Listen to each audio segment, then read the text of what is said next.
Nous voulons t'exalter pour la protection divine. Nous voulons te dire merci pour la grâce que tu nous as donnée pendant ce matin. Voici pourquoi nous voulons te vationner. Nous voulons acclamer et pousser le cri de joie. Pour ta présence, Seigneur.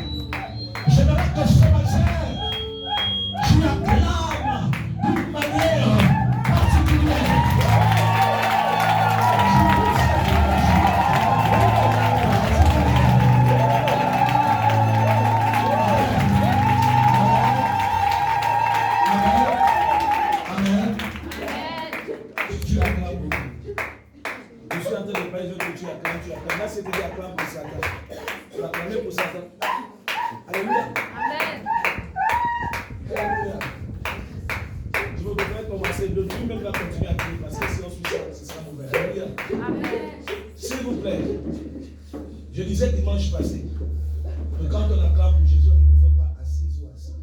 On le fait debout. Quand on demande d'acclamer pour Dieu, on le fait debout. Que ceux qui sont assis se lèvent et se tiennent sur la route de vie. Alléluia. Amen. Le but, c'est assis debout, sauter, danser, faire tout. Mais quand il s'agit d'acclamer pour Dieu, on le fait avec respect. Vous arrivez à honorer les hommes. Comme je parle, en plus votre trésor, celui qui leur a souffert. Alors, ce matin, j'aimerais qu'on acclame pour la star des stars, l'homme le plus populaire du monde, l'homme qui a battu tous les records de la terre. Ce corps n'est pas comparable.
La joie, c'est parce que certainement on a annoncé une bonne. Alléluia. Amen. Ce soir, je suis venu annoncer une bonne nouvelle à quelqu'un. Amen.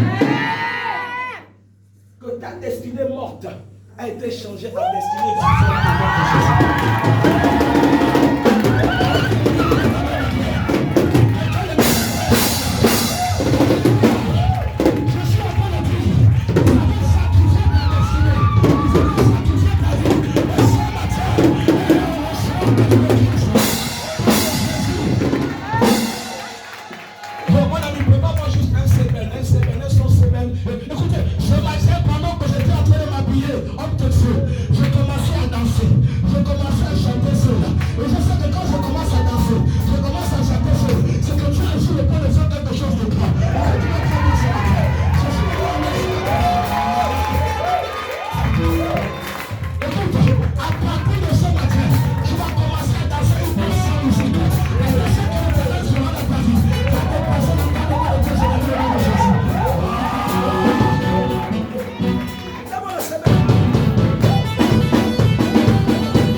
Alléluia. La Bible dit, je suis dans la joie quand on me dit, allons à la maison du Seigneur. Alléluia. Quand tu arrives à l'église, peu importe les problèmes dont tu fais face, dont tu traverses, quand tu rentres ici, tu oublies tout. Amen. Parce que la joie du Seigneur, lorsqu'elle déborde en toi, tu oublies même que tu dois le loyer. Tu oublies même que tu n'as pas d'emploi. Parce que c'est la joie du Seigneur. Vous savez, ne jouez pas au cartésien dans la présence de Dieu. David nous a montré l'exemple. David était un roi, un homme élevé en dignité, un homme, la Bible déclare que c'était l'homme selon le cœur de Dieu. Même s'il a fait beaucoup de bêtises, mais Dieu dit que c'est l'homme selon son cœur. Mais ce David, lorsqu'il s'agissait de louer Dieu, il mettait sa couronne à côté. Il mettait son manteau de roi à côté. Et il s'enroulait comme un bébé. Et tel point, j'ai dit, mais comment un roi peut le faire?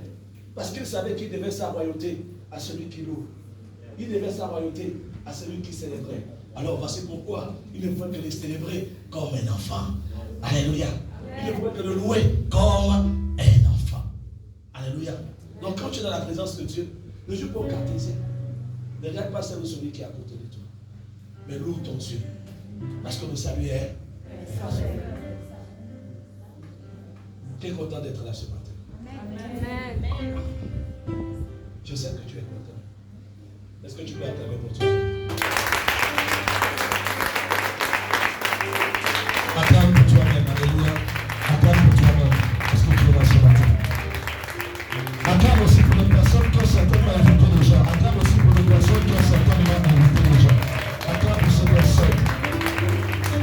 Alléluia. Alléluia. Acclamons aussi encore pour l'homme de Dieu. Alléluia. Acclamons encore pour l'homme de Dieu. Alléluia. La Bible déclare, celui qui a reçu un serviteur de Dieu a reçu un ange. Et le plus souvent, l'ange est porteur de bonnes nouvelles. L'ange est un messager. Quand il arrive quelque part, c'est avec un message. Alors si tu n'es pas sensible, tu peux rater les bénédictions que l'ange a apportées. Et moi, on m'a toujours enseigné dans le ministère. Ma femme est là. Même le plus petit dans le ministère, si il est homme de Dieu, je sais le nourrir. Alléluia. Parce qu'il est homme de Dieu. Quand tu écoutes homme de Dieu, même si c'est un bébé, il faut le nourrir, il faut le respecter. Parce que c'est un nourri de Dieu. Tu ne sais pas ce qu'il porte. Et quand tu honores son onction aussi te bénit avec toi. Et c'est bénédiction contre bénédiction, bénédiction sur bénédiction. Alléluia. Amen. Voilà, donc c'est une grâce donc, pour recevoir des hommes de Dieu comme ça dans une maison. Une maison qui n'a pas de visiteurs est une maison à parable. Si tu vois, asseyez-vous les baptisés, vous êtes tellement joyeux. Si tu vois les gens ne viennent plus chez toi, c'est parce que tu es mauvais. Ils ont constaté que tu es mauvais. Ne dis pas que parfois, c'est l'onction qui les chasse, c'est faux. Ils ont constaté que tu es mauvais. Et quand tu n'as plus de visiter sur toi, c'est un danger, c'est pas bon. Alléluia. Mais une maison qui est toujours visitée, c'est une maison où il y a la joie, où il y a la paix. Quand on arrive, comme tout à l'heure, après fournir d'efforts à cause des baptisés, on va manger, on va boire. C'est ça. Dans la maison, il faut qu'on mange, il faut qu'on boive, il faut qu'on danse. Et on va continuer à venir. Toi qui viens pour la première fois ici, là, on mange jambon. Alléluia. Il y a une église au Gabon, chaque dimanche ils font des agapés. Donc il y a des gens qui viennent même là parce qu'ils savent que là-bas, on boit, on mange. Alléluia. Au Congo, il y a une église qu'on appelle c'est Kimbangis. Ceux-là, ce sont les bières. Donc même les ivrognes, les soulats, vont là-bas pas parce qu'ils cherchent le Dieu là, mais parce qu'ils savent qu'ils vont boire les bières. Donc tous les moyens sont bons pour évangéliser. Alléluia. Tous les moyens sont bons pour évangéliser. Sauf la bière. Je rassure à toutes les nouvelles personnes qui sont là ce matin. Moi je viens du Gabon, je suis Gabonais, 100%. Je suis leader de 2 églises au Gabon.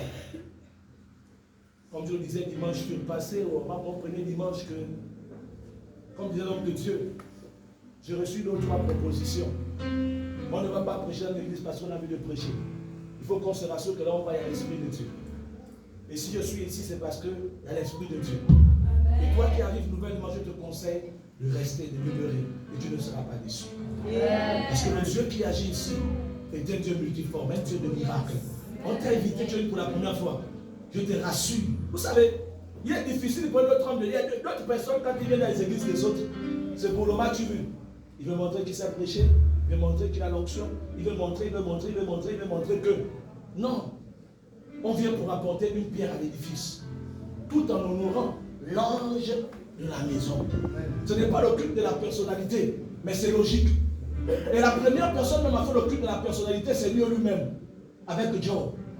Il a dit, tu as vu mon serviteur, il est à Satan. Tu as vu mon serviteur Job, il est intègre et droit. Ah! Dieu est tellement fier de Job qu'il vante les mérites de Job. Et quand on vante les mérites des hommes de ouf, ce n'est pas le culte de la personnalité. Il faut savoir reconnaître ce qui se trouve dans la maison de l'autre. Il faut savoir reconnaître le Dieu qui travaille en l'autre. Et motiver à ceux qui sont là de s'attacher à ce lieu, de s'attacher à ce don. Parce que c'est une source de bénédiction pour toutes les personnes qui vont se connecter à ce ministère, à cette vision et à cette onction. Moi, je suis appelé à partir. Je n'ai pas le temps de ton numéro de téléphone. Quand il y a beaucoup de... Non, donne pas mon numéro. Moi, je suis un ange.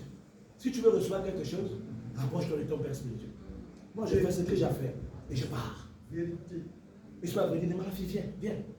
Voici pourquoi, homme de Dieu, j'ai béni l'homme de Dieu est là. Il a une vision, il travaille dans une vision. Il ne faut pas parfois recevoir des gens qui n'ont pas de ministère, les missionnaires, parce qu'ils ne connaissent pas le poids d'une œuvre. Ils peuvent détruire parce qu'ils ne connaissent pas la valeur d'une église. Mais celui qui a une église connaît la souffrance qu'il faut pour bâtir une œuvre et pour que toutes ces personnes-là soient là. Ce n'était pas facile. Ce n'était pas facile. Même vous qui murmurez dans la roue, quand Dieu l'a parlé, vous n'étiez pas là. Quand Dieu s'est révélé en nous, personne n'était là. Ce que Dieu a dit, personne ne connaît. Donc même si ce qu'il dit est en contradiction avec ce que toi tu penses, fais, parce que c'est Dieu qui l'a demandé de faire. Oui, c'est ça mon travail. On a trop fait le one-man show.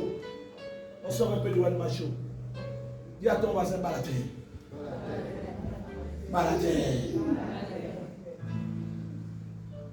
La Bible déclare que les désirs de Dieu sont contraires à nos désirs. Donc ce que toi tu penses entendre de Dieu, parfois ce n'est pas ce que Dieu veut de toi. Mais lui là il parle comme ça, il se prend pour qui? Lui là il dit, il ne va pas que. Mon frère, on dit ce que Dieu veut qu'on dise. Pas ce que toi tu veux qu'on puisse dire. Alléluia. Est-ce que quelqu'un le comprend ce matin? Amen. On fait ce que Dieu veut qu'on fasse. On fasse. En tout cas, il faut aller. Ça dépend de toi. Alléluia. Tu es écouté. Alléluia. On fait ce que Dieu veut qu'on fasse. Alléluia. Homme de Dieu, j'ai un message pour toi. Je te le dis en public. Pas par manque de sagesse. Mais il y a des choses parfois qu'il faut parler en public. Pour que le peuple écoute. Alléluia. Amen. Dieu me demande de te dire, sois plus rigoureux. Le ministère fonctionne avec la discipline. Tu es trop faible. Quand je parle de faible, ça veut dire que tu conçois trop des choses même qu'il ne faut pas concevoir. Et ça permet le désordre dans l'église. Je vous ai dit, je suis rentré dans un travail de jeunes. Quand je veux partir, vous allez dire qu'il y a un homme qui était passé par là. Et même l'homme de Dieu lui-même dira qu'il y a un homme qui est passé par là. Homme de Dieu, discipline le peuple, discipline l'église. Il y a trop de copains et copines. Amen. Il y a trop de légèreté. C'est dans la responsabilité des fidèles d'investir pour l'œuvre de Dieu. À ce niveau, écoutez, quand je te vois, je me vois 10 ans en arrière. J'avais peur de parler de l'argent dans l'église. Parce que les fidèles vont dire quoi? L'œuvre de Dieu, ce n'est pas les fidèles qui vont dire quoi, ce n'est pas les fidèles qui conduisent l'œuvre. C'est Dieu qui conduit. Si quelqu'un ne veut pas, il part. Dieu va envoyer quelqu'un d'autre. Amen. Il a dit, si les gens ne peuvent pas m'adorer, je vais susciter même les pierres pour m'adorer. Ce n'est pas le peuple qui dirige l'église, c'est toi que Dieu a donné la vision. Parle de ce que la Bible dit. Ne dis pas moi je ne veux pas parler de ça. Non, on n'exclut rien de la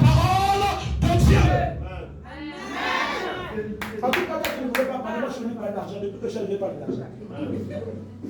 Et l'argent va tomber. Et ils seront bénis. Alléluia. L'homme de Dieu n'aime pas trop parler lui donner. Parce que les gens vont dire quoi? Les gens, quand tu ne parles pas lui donner dans une église, tu appauvris l'église. Je parle sur la présence de l'homme de Dieu. Écoute, je pourrais tout le dire aux gens. Ce n'est pas ta dîme qui peut rendre un homme de Dieu riche. Ce n'est pas ton offrande qui peut rendre un homme de Dieu riche. Ou tous les sacrifices que tu fais, c'est Dieu qui bénit les hommes de Dieu. Parce que si la dîme, l'offrande, les sacrifices rendaient les hommes de Dieu riches, beaucoup devaient être riches. Moi qui te parle, je devais peut-être avoir des gratte-ciels aujourd'hui. 23 ans de ministère, 24 ans bientôt. Ce n'est pas 24 jours. Donc ce n'est pas ta dîme. Mais ta dîme, ton action de grâce, ton sacrifice que tu donnes à Dieu, c'est pour ton bien à toi. Amen. Écoutez, Dieu a dit on peut prier pour tout. Mais au niveau de l'argent ou de la prospérité, il a dit, c'est celui qui sème. Donc si tu ne donnes pas, tu ne reçois rien. Dis que c'est des escrocs, dis que c'est le vol, dis que c'est ceci, mais tu te fais mal à toi même. Tu ne fais pas mal à l'homme de Dieu. Parce que celui qui l'a appelé va toujours le bénir. Homme de Dieu, prêche la parole. N'aie pas peur de parler. Dieu te reproche de ça. Je te le dis en public, parce que le peuple doit écouter. Il y a des choses que tu ne dois même plus faire toi. Je vais vous choquer. C'est une malédiction. Quand un homme de Dieu sort de l'argent pour faire ce que toi tu dois faire. Est-ce que tu peux ouvrir tes oreilles? Ça c'est le message que je vais vous donner. C'est une malédiction. Je me rappelle dans une église au Gabon. Je t'allais prêcher chez l'homme de Dieu à Libreville. Je n'étais pas pour installer à Libreville. Cet homme de Dieu était expert comptable. Donc tellement qu'il était expert comptable, c'est qu'ils ont beaucoup d'argent. Hein. Ils ont ceci. Donc il s'est glorifié tellement que c'est aussi comme l'homme de Dieu. Il ne connaissait pas ça. Même moi, il s'est retrouvé asphyxié. Il s'est retrouvé asphyxié. Il y avait l'homme de Dieu qui bâtissait. L'homme de Dieu restait bloqué. Et comme par Achille, par un fils spirituel aussi de mon père spirituel, qui est allé travailler à Libreville, on arrivait à cette église. Et quand on arrivait, ce que l'homme de Dieu avait dit ce jour-là, il avait failli devenir fou. Alléluia. Parce qu'un dimanche, 1 500 000 étaient rentrés seulement pour la construction de l'église. Il avait fléchi ses genoux. Jusqu'aujourd'hui, lui et moi, c'est comme ça. Il dit, toi, tu es un sorcier, je ne suis pas sorcier, je prêchais juste la parole. Il n'y a rien. C'est la parole qu'il faut prêcher. Et quand la Bible déclare que c'est l'esprit qui convainc de toutes choses. Quand j'ai parlé, l'esprit a convaincu, ils ont fait. Donc tu vois que, mon ami, c'est toi qui encourageais, nous disons dans l'église. Change ça. Et c'est ce que Dieu reproche à l'homme de Dieu. L'homme de Dieu, ce n'est pas le sentiment. Non, Dieu ne travaille pas pour le sentiment. Le sentiment a tué beaucoup. J'ai un ami, je termine avec ça. Homme de Dieu qui faisait tous les jours, quand tu es pauvre. Parce que quand moi j'aime les médias, télévision, radio. Je condamnais les gens qui prenaient l'argent. Je passais à la télévision. C'est des voleurs, c'est des escrocs, c'est des bandits. Et mon ami me disait toujours, continue. Tu vas mourir pauvre et ton peuple aussi demeurera pauvre. À moins ils ont s'attrapé pour la bagarre. Là, je n'étais pas encore à 100% converti, on était encore demi-demi. Je me disais, tu parles comme ça, ma pauvre. Mais cette année, on a pris. Donc, tu me connais que j'étais bagarreur à l'époque. Quand tu as la démarche, j'étais bagarreur. C'est une loi, 3 kilos. Avec tapé. Ah oui, les jeunes au Gabon, on a ce qu'on appelle les tchams de la bagarre. J'avais aussi les tchams, j'avais le serpent, j'avais le tonnerre, j'avais le gorille. Et j'avais la panthère. Alléluia. Amen. Donc, lui connaissait ça. Je dis, Père, je te tape. Mais à un moment donné, quand c'est Dieu qui me parle au travers de lui. Et quand Dieu s'est révélé à moi comme ça, tac, j'ai dit waouh. Et j'ai fait une offrande à cet homme. Et quand c'est elle qu'on avait dit, c'est un fou. Mais je respecte l'onction de cet enfant parce qu'il a une grâce. Alléluia. Amen. Et quand j'ai commencé à parler de ça, l'œuvre de Dieu a commencé à prospérer. Les fidèles ont commencé à être bénis. Vous savez, quand il y a eu coronavirus dans tout le monde entier, les gens ont perdu l'emploi. Les gens, il y avait une crise. Moi, j'ai des fils qui travaillent au pétrole. Mon pasteur local de Port-Gentil travaille au pétrole. Tous les 4 pasteurs de Port-Gentil travaillent au pétrole. Mais personne d'eux n'avait été licencié. Pendant que beaucoup avaient perdu l'emploi. Vous savez pourquoi? Parce que c'est des personnes qui sont fidèles à leur dîme. D'autres, ils payent la dîme, ils soutiennent le loyer, ils payent le loyer, ils payent ma maison, ils font tout. Donc, chacun avait peut-être 3 ou 4 charges. Dieu ne peut pas permettre que ces personnes touchent pas de l'emploi. Pourquoi? Parce qu'il avait son intérêt dans cette personne. Il est très bien que chaque personne manque de nourriture. Alléluia. Lui a porté avec les vrais offrandes, à ça qu'il ne manque pas de la nourriture là-bas à la maison. Écoutez-moi, je vais vous choquer. Dieu bénit ceux avec qui il trouve son intérêt. Je vais encore plus loin. Dieu est un Dieu d'intérêt.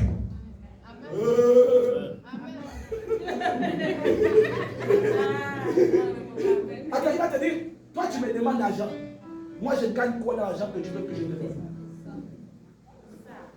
Une femme qu'on appelle Anne, stérile, elle n'enfantait pas. Elle allait faire le business avec Dieu. Elle a dit, Seigneur, écoute. Tous les prophètes avaient prié, n'avaient pas reçu d'enfant. Mais quand elle a touché le point sensible que Dieu aime, même Dieu aime l'argent. Dieu aime l'offrande, Dieu aime le sacrifice.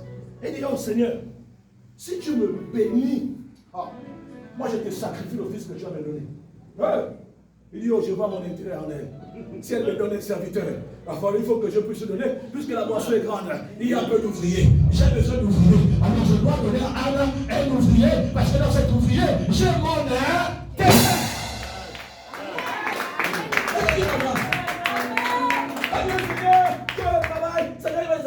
Quel intérêt il aura dans ton travail pour qu'il te donne? Là, je suis en train de t'orienter dans une manière de prière. Quand tu dis Seigneur, donne-moi, si tu me donnes, je veux contribuer pour l'avancement de ton domaine. Et il faut veiller à ce que tu dises, tu réalises ce que tu dis. Parce que tu es un piège. Le même Dieu qui donne, il peut te ravir seul. Il bénit, il maudit aussi. Alléluia. Est-ce que quelqu'un peut donner la même Dieu? Homme de Dieu! Je regarde sur toi. C'est de toi que je parle. Prends l'épée. Prends l'épée et mets la rigueur. Il y a trop de désordre dans sa vie. Il faut mettre les barrières. Il faut mettre chacun à sa place. Celui qui est appelé à marcher avec toi va te suivre. Celui qui n'est pas appelé à marcher avec toi. Tu n'es pas là pour plaire à quelqu'un. Dieu a disposé un peuple pour toi. Mon frère, que tu fasses bien ou mal, on va te trouver quelque chose à dire sur toi. Moi, je te fais des choses. Oh, de Dieu, j'étais choqué un jour. Je vais t'ouvrir l'esprit. Je vais sortir certaines expressions. Mais peut-être qui va choquer certaines personnes, mais c'est une vérité. Tu vois les fidèles que tu vois là. Parmi ces fidèles, il y a des sorciers. Oui, beaucoup même. Beaucoup. Calmez-vous d'abord, ne dites pas beaucoup, papa c'est toi-même. Ça c'est des choses qu'il faut éviter. Il ne faut jamais dire Amen pour indexer quelqu'un. Dis Amen parce que tu comprends. Ça, moi je ne suis pas dans ça, je ne mange pas de ce pain. Si tu as constaté, c'est bien. Le concerné est en train d'écouter. S'il ne change pas, c'est lui-même. Toi qui fais, dis gloire à Dieu, je vais faire encore davantage. Ne dites jamais Amen pour indexer quelqu'un dans l'église. Vous comprenez ça? Vous comprenez ça? Voilà, c'est tout ça le désordre. Amen veut dire si soit tu appelles ça toi-même. Ne dis pas Amen parce que c'est l'autre. Quand je dis il y a beaucoup de sorciers, pourquoi? Le peuple que tu vois là, tu les bénis tous les jours. Tu pries pour eux tous les jours. Quand il faut te bénir, s'ils ne sont pas enseignés, ils ne vont pas le faire. Quelqu'un peut avoir l'argent là. Si tu as un problème, il va te dire qu'il n'a rien, mais alors qu'il a quelque chose. Si son enfant tombe malade là, maintenant là, tu verras que la personne qui t'a dit qu'il n'a pas d'argent va trouver l'argent. Mais il ignore une chose, que dès lors qu'ils acceptent Dieu, la priorité dans leur vie, c'est d'abord Dieu et le reste après. Le plus grand commandement, c'est aimer Dieu plus que toute chose, aimer son prochain comme soi-même. Tu ne peux pas dire que tu prétends aimer Dieu et tu ne mets pas Dieu en avant-plan dans ta vie. Beaucoup échouent parce que Dieu n'a pas la première place dans leur vie. C'est ton intérêt qui est d'abord devant. Moi, je paye d'abord mes unités. Après, je pense à la dîme. Non. La première chose que tu dois penser quand tu trouves ton salaire, c'est enlever la dîme de Dieu. Avant de dépenser ton argent, enlève d'abord la dîme de Dieu. Enlève les engagements de Dieu. C'est ça. Dieu passe avec une chose. Amen. J'avais un problème. Ça, c'est quand j'étais encore comme toi. J'ai fait la peine. J'ai eu. Mais un autre homme de Dieu, j'ai fait venir un invité, comme un chanteur de prêcheur. L'homme de Dieu a donné son message. Il ne faut jamais, on est conditionné jamais le Saint-Esprit. Par exemple, tu invites quelqu'un, tu dis, voici le thème. Non, non. Tu invites quelqu'un, tu laisses Dieu faire ce qu'il veut faire. Il doit travailler dans son couloir, il se sent à l'aise. Ne l'impose pas. J'ai laissé le gars travailler. Il a fait des choses même que je ne fais pas chez moi. Mais j'ai compris que c'est Dieu qui est en train de m'enseigner. Et j'étais en train d'apprendre. Parce qu'on apprend tous les jours. Celui qui veut dire qu'il a le monopole de la connaissance, mon frère, tu es déjà perdu. On apprend tous les jours. Même quand l'autre la parle là, on apprend, on reçoit. Homme de Dieu. Le même jour, les soldats avaient dit bonjour au peuple. Les personnes là qui disaient qu'ils n'avaient rien. L'argent qui est sorti le jour là.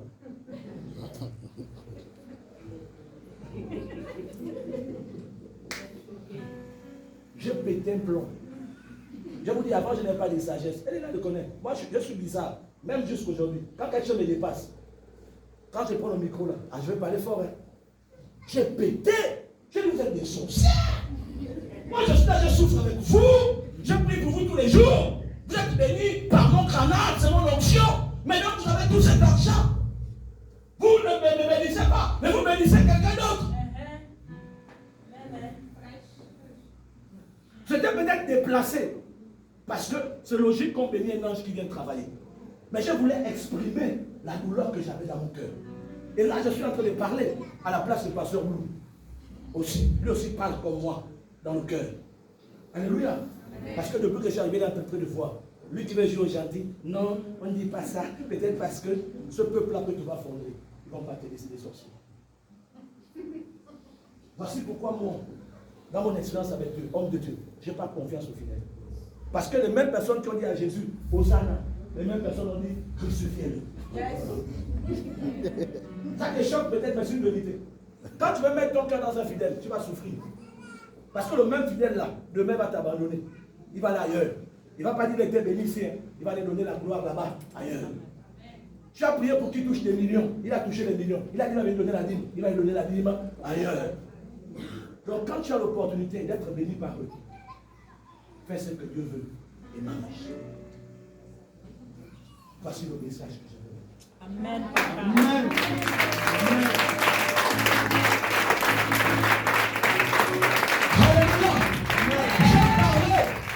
J'ai pris le peuple de Dieu à témoin, j'ai pris Dieu à témoin, j'ai pris les anges à témoin. Pour que demain, quand il quelqu'un parler, tu dis, c'est Dieu qui l'avait demandé de parler parce qu'il nous demandait un besoin à un service. Passez-vous. Il n'est pas là pour vous plaire. Il n'est pas là pour vous faire plaisir. Il plaît à Dieu. Il fait ce que Dieu lui demande de faire. Là, tu comprends que toi qui négligeais la dîme est importante pour toi. On n'a pas besoin de courir derrière. Parce que quand je disais, je crois que j'aurai déjà un dimanche à vous. Amen. Je vous annonce, parce que c'est vrai que l'homme de Dieu est arrivé. Mais accordez-moi mon dernier dimanche. Amen. Et après l'homme de Dieu attend. Si Dieu m'accueille. Accordez-moi mon dernier dimanche. Parce que nous annonce qu'il va encore peut-être me rester 2 semaines ici au Maroc. Donc accordez-moi mon dernier dimanche. Et peut-être quand l'homme de Dieu va ouvrir son séminaire, je viendrai aussi m'asseoir. Parce que l'église que je trouve pour prier, c'est ici.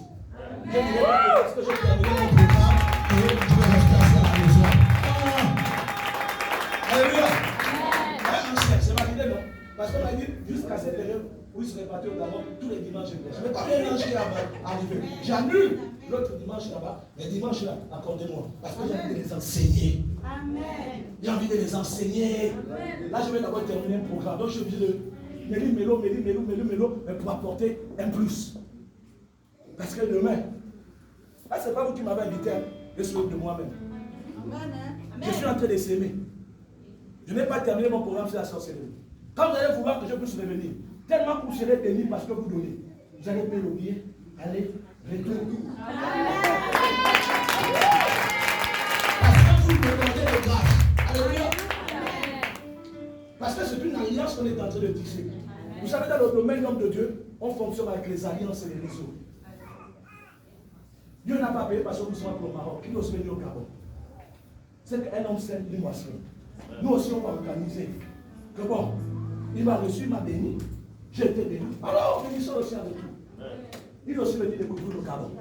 Il ne va pas se limiter à prêcher chez moi. Parce que toutes mes connexions, je vais les connecter, les aller. Il va revenir ici pour des bénédictions. Parce que les églises au Gabon, quand tu vas prêcher, mon ami, quand tu sors de là, tu ris seul. Parce que le peuple s'est béni. C'est mon regard. Alléluia. Tu vas savoir quelqu'un rit. Mais tu es béni parce que ils vont te bénir insolemment. Oh, demandez mes frères et moi qui sont dans le Gabon, mais ils savent que le Gabon s'est béni. Même là où il y a des problèmes, là, le Gabon s'est béni les hommes de Dieu. Amen. Comme la Côte d'Ivoire. Parce que j'ai des amis là-bas. Moi, je suis ivoirien. Ma troisième nationalité. Parce que j'ai beaucoup d'amis là-bas. Alléluia. C'est un peuple qui sait aussi bénir les hommes de Dieu. Quand ils sont enseignés. Alléluia. Amen. Alléluia. Amen. Dis à ton voisin, sois fidèle à ta vie. Je t'enseignerai sur ça dimanche. Je vais rentrer dans les profondeurs et les détails. Et tu vas comprendre certains privilèges. Alléluia. Alléluia. Qui comprend quelque chose ce matin? Ne sois pas pressé. Mon but, c'est d'apporter un plus. Alléluia. Alléluia. Alléluia. Tout à l'heure, je ferai quelque chose. Ma fille, viens là.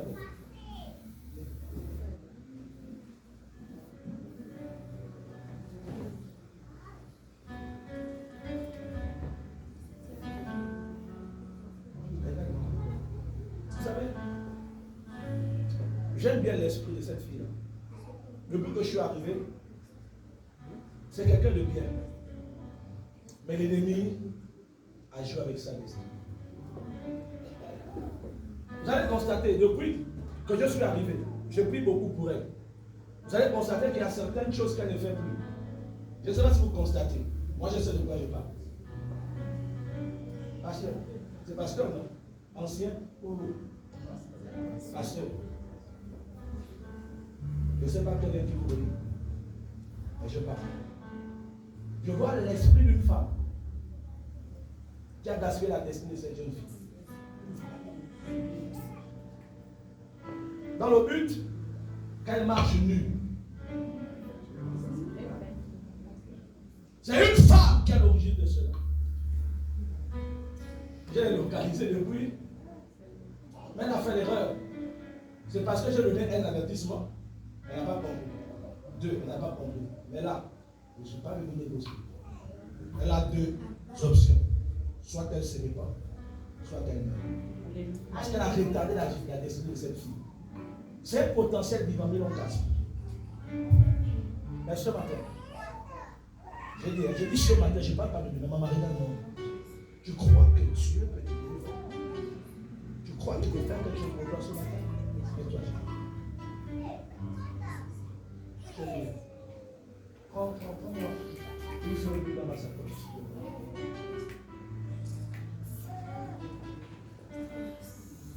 Nayo kayo, na basamo, lelo na monayo, lelo mimonisa.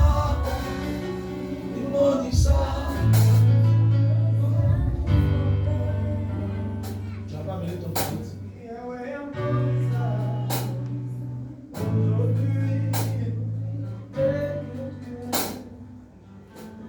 Vas-y, mon ami.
restauration.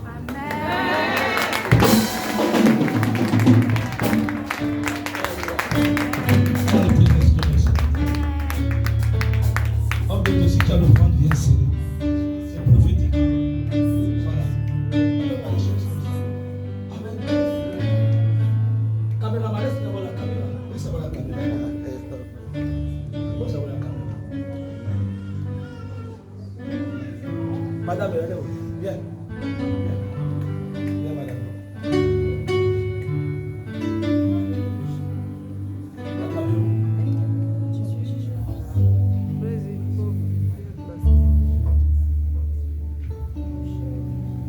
Quand je priais dans ma maison, je voyais Dieu vous bénir financièrement pour le deuxième mariage qui doit se faire. Vous savez, ça m'a fait un, il y a un qui manque. Il faut les finances pour que Dieu puisse bénir ce deuxième mariage qu'il faut, parce qu'il faut qu'il fasse. Et ce soir, ce matin, je vais relâcher une grâce dans vos vies, afin qu'une onction financière soit manifeste dans vos vies pour que ce deuxième mariage voie le jour. Oh, maman, on l'a ouvert. Déjà, c'est un homme béni, il a comme ça d'humilité.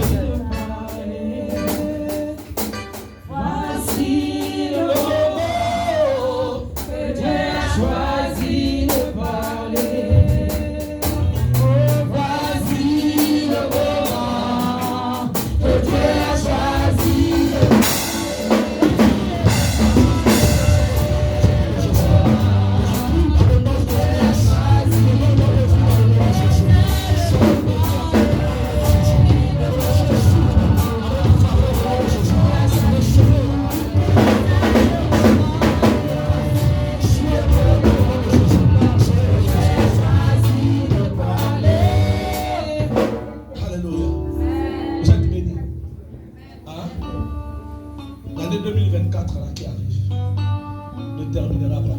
Le mariage verra le jour. Il y aura l'argent. Donne une date. Et ça s'accomplira cette date. Donne une date maintenant. C'est ça la foi. Donne une date maintenant. Quel mois? Sois et la foi. Je te parle devant Dieu. Quel mois? Janvier, février, mars, avril. On me crie ça dans le ciel. Et cela fera le jour. Donne-moi la main de Père. Donne-moi la main de Père. Sois béni au nom de Jésus. Alléluia. Vous pouvez regarder vos places. Alléluia. C'est un couple béni. C'est un couple béni. Avant avril, Dieu va te donner l'argent. Et je te vois mettre un business en place. Le business que tu vois en place est dans la télécommunication, un truc comme ça. Mets cette structure en place, ça va te faire entrer l'argent. Ça va te faire entrer l'argent. Ça va te faire entrer l'argent. Est-ce qu'on peut s'asseoir? Dieu me demande de faire.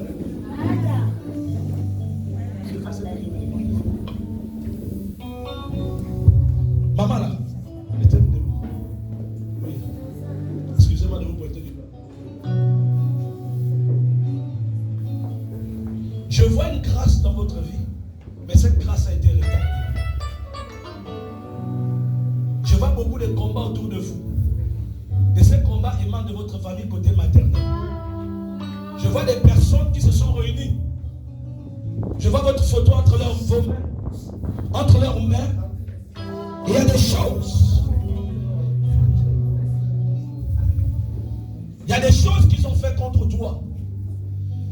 Parce que pendant que j'étais dans la vision, je te voyais femme d'affaires. Ils ont retardé. Je te voyais entre deux avions selon la destinée de Dieu. Ils ont retardé ta destinée. Ils ont comme fait des incantations avec ton nom dans le but de détruire ta destinée. Mais ce matin, je vais là-bas où ils ont fait leurs choses. Je vais récupérer ce qui t'appartient au nom de Jésus. Et je vais restituer ce qui est à toi au nom de Jésus. Tu reçois ce qui t'appartient.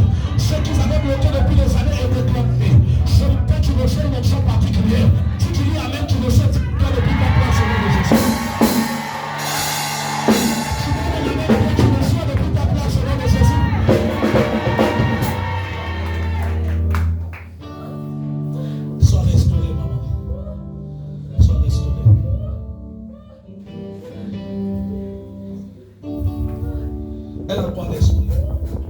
Mais d'ici la fin de cette année, je serai détruit dans sa famille. Et la personne qui tombera, c'est quelqu'un qui a contribué à sa destruction. Et c'est Dieu qui le fera, ce n'est pas quelqu'un. Vous savez, il y a des bénédictions. Où pour que Dieu puisse te bénir, il faut que quelqu'un tombe. Amen. Oui, parce qu'il y a des gens têtus. Il faut que quelqu'un tombe. Et si c'est ton cas, ils vont tous tomber au nom de Jésus.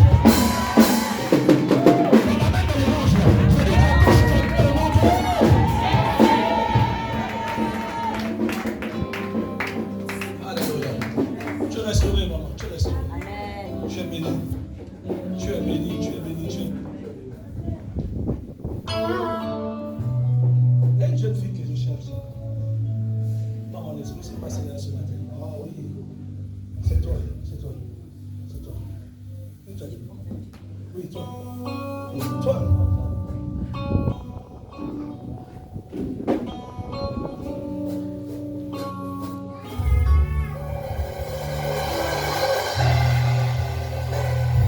Ah, excuse-moi. Le peuple, excusez-moi. J'étais là dimanche. J'étais beaucoup secoué. Je vais te dire pourquoi.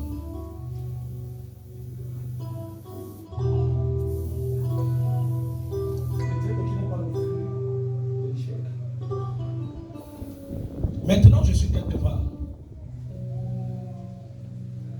Dans une contrée. Je ne peux pas appeler ça province ou village, je ne sais pas. Mais je suis quelque part là-bas. Je rentre, je vois une cour. Je vois une maison. Et derrière cette maison, il y a comme une forêt.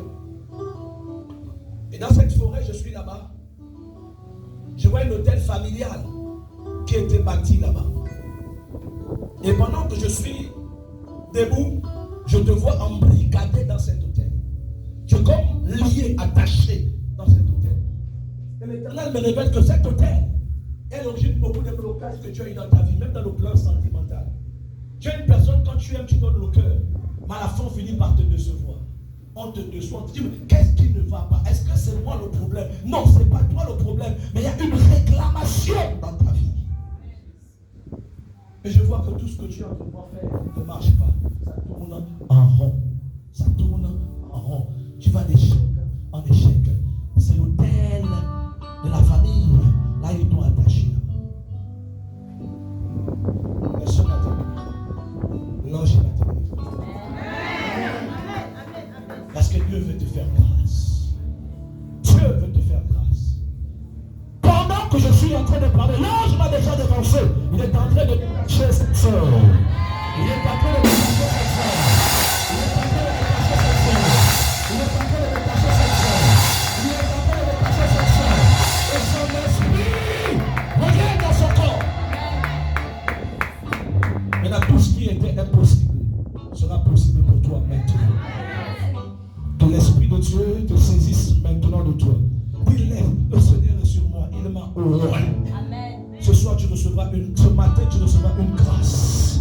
Une grâce qui va te distinguer parmi tant d'autres au nom de Jésus. Tous ceux qui se sont moqués de toi changeront d'avis à ton égard au nom de Jésus. Tu me donnes un amen bien sur le toit que je parle aussi.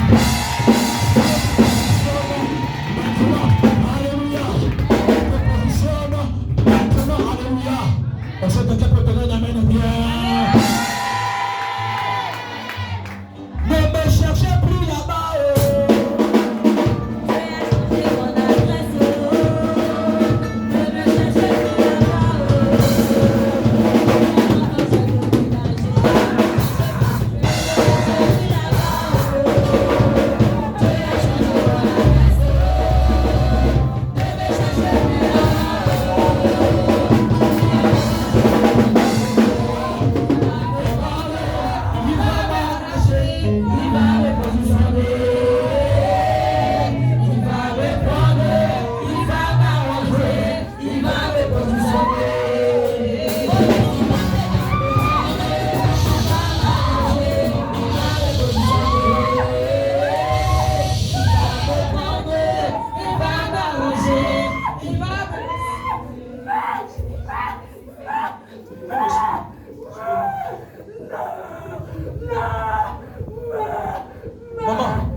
ton verre, venez. Non, non, la maman qui porte le verre. Pas toi, pas toi. La maman qui porte le verre.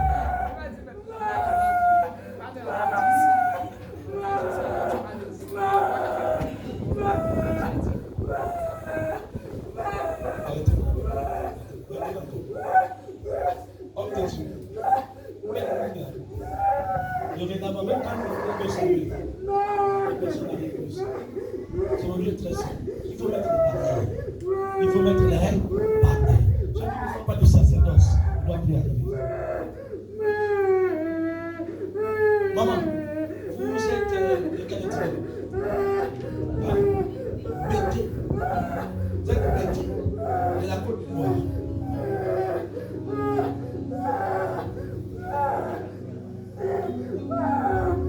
Je vois un masque au niveau de votre visage. Un masque de vieillesse. Vous ne faites pas votre âge. Je vois un masque. C'est-à-dire que je vois une vieille femme qui joue avec ta destinée. Depuis que je suis arrivé, vous savez, je vous ai dit que je prophétise. Mais je ne parle pas quand il ne m'a pas donné l'accord de parler. Je peux voir, je ne parle pas. Mais quand il me parle, je parle. Alléluia. Depuis que je suis arrivé, ton visage change. Ton visage change parce qu'il y a une vieille femme qui joue avec toi. Et le Seigneur me dit que c'est cette vieille femme, parce que je demandais que tu es où? C'est cette vieille femme-là qui joue avec ta destinée. Et au-delà de ça, je vois comme ton corps est avec tout ton être est comme dans les ténèbres. Les ténèbres environ tout son être. C'est-à-dire que même quand tu n'es pas prophète, si tu regardes, tu vois les ténèbres. Alléluia. Les ténèbres, c'est la symbolique de quoi? La malédiction. Cette femme est dans une malédiction familiale qui ne dit pas son nom. Elle était consacrée à garder les choses de la famille. Rester au village ou rester, je ne sais pas, dans la maison familiale. Ne pas sortir, ne pas faire cela. Elle était consacrée à ça. Donc sa vie est limitée. Mais maman, sur la terre, quelque chose. Amen. Faites-le lever comme ça. Faites-le lever comme ça. Donne-moi lui. Son visage, on va le voir. Oui, entre nous.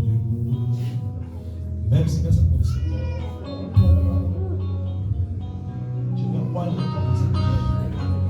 Je vais voir le temps de ça. Je suis une vieille femme qui se joue de ta destinée. Plus ce matin, je vais faire ta vie maintenant.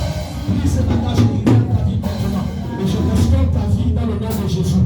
Que le Saint-Esprit t'amène et il a prédestiné t'amener dans le nom de Jésus-Christ de Nazareth. Amen. Alléluia. Donc, je marque une pause. Asseyons-nous. Alléluia. Alors, mesdames, et messieurs, je disais que nous sommes rentrés dans une thématique exposer et détruire les œuvres de la sorcellerie familiale. Alléluia. Et nous avons tous compris, pour ceux qui étaient là, que ce programme était inspiré par mon témoignage. Je fais 17 ans dans la sorcellerie. Mon père m'a initié à la sorcellerie à l'âge de 5 ans. Et je suis sorti par là, c'est quand j'ai rencontré Jésus-Christ de Nazareth. J'ai opéré beaucoup de choses dans le domaine de la sorcellerie. J'ai détruit beaucoup de vies, j'ai détruit beaucoup de destinées, jusqu'à ce que je fais la rencontre de Dieu. Et quand je fais la rencontre de Dieu, Dieu m'a dit, partout où j'irai, par prêcher l'évangile, la première chose que je dois faire, c'est de faire ce témoignage pour que les familles soient sauvées, pour que les vies soient sauvées. Parce que tous autant que nous sommes dans nos familles, la sorcellerie existe. Alors quand on expose ces choses, on livre ces choses, tu reçois ta délivrance. La Bible déclare que vous connaîtrez la vérité et la vérité vous affranchira et cette vérité vous rendra. Donc c'est mon témoignage. Je manifestais la sorcellerie, je mangeais la chair humaine, j'ai vu le sang humain, j'ai détruit les destins, j'ai fait beaucoup de choses. Ceux qui ont assisté à ces 3 dimanches, j'ai sorti des points que nous vivons au quotidien, mais je n'ai pas tout dit. Alléluia. J'ai touché des points qu'on vit au quotidien qui bloquent, que je vois pour moi important et essentiel à briser pour le bon fonctionnement de ta vie. Et aujourd'hui, nous voilà à la fin de notre programme. Et nous clôturons avec la destruction des autels. Familial. La destruction des autels Familial. On a dit que dans le combat de l'autel, c'est autel contre autel. Autel contre autel. Il n'y a pas d'autel sans autel. Non, il n'y a pas d'autel sans Sacrifice. Il n'y a pas d'autel sans Sacrifice.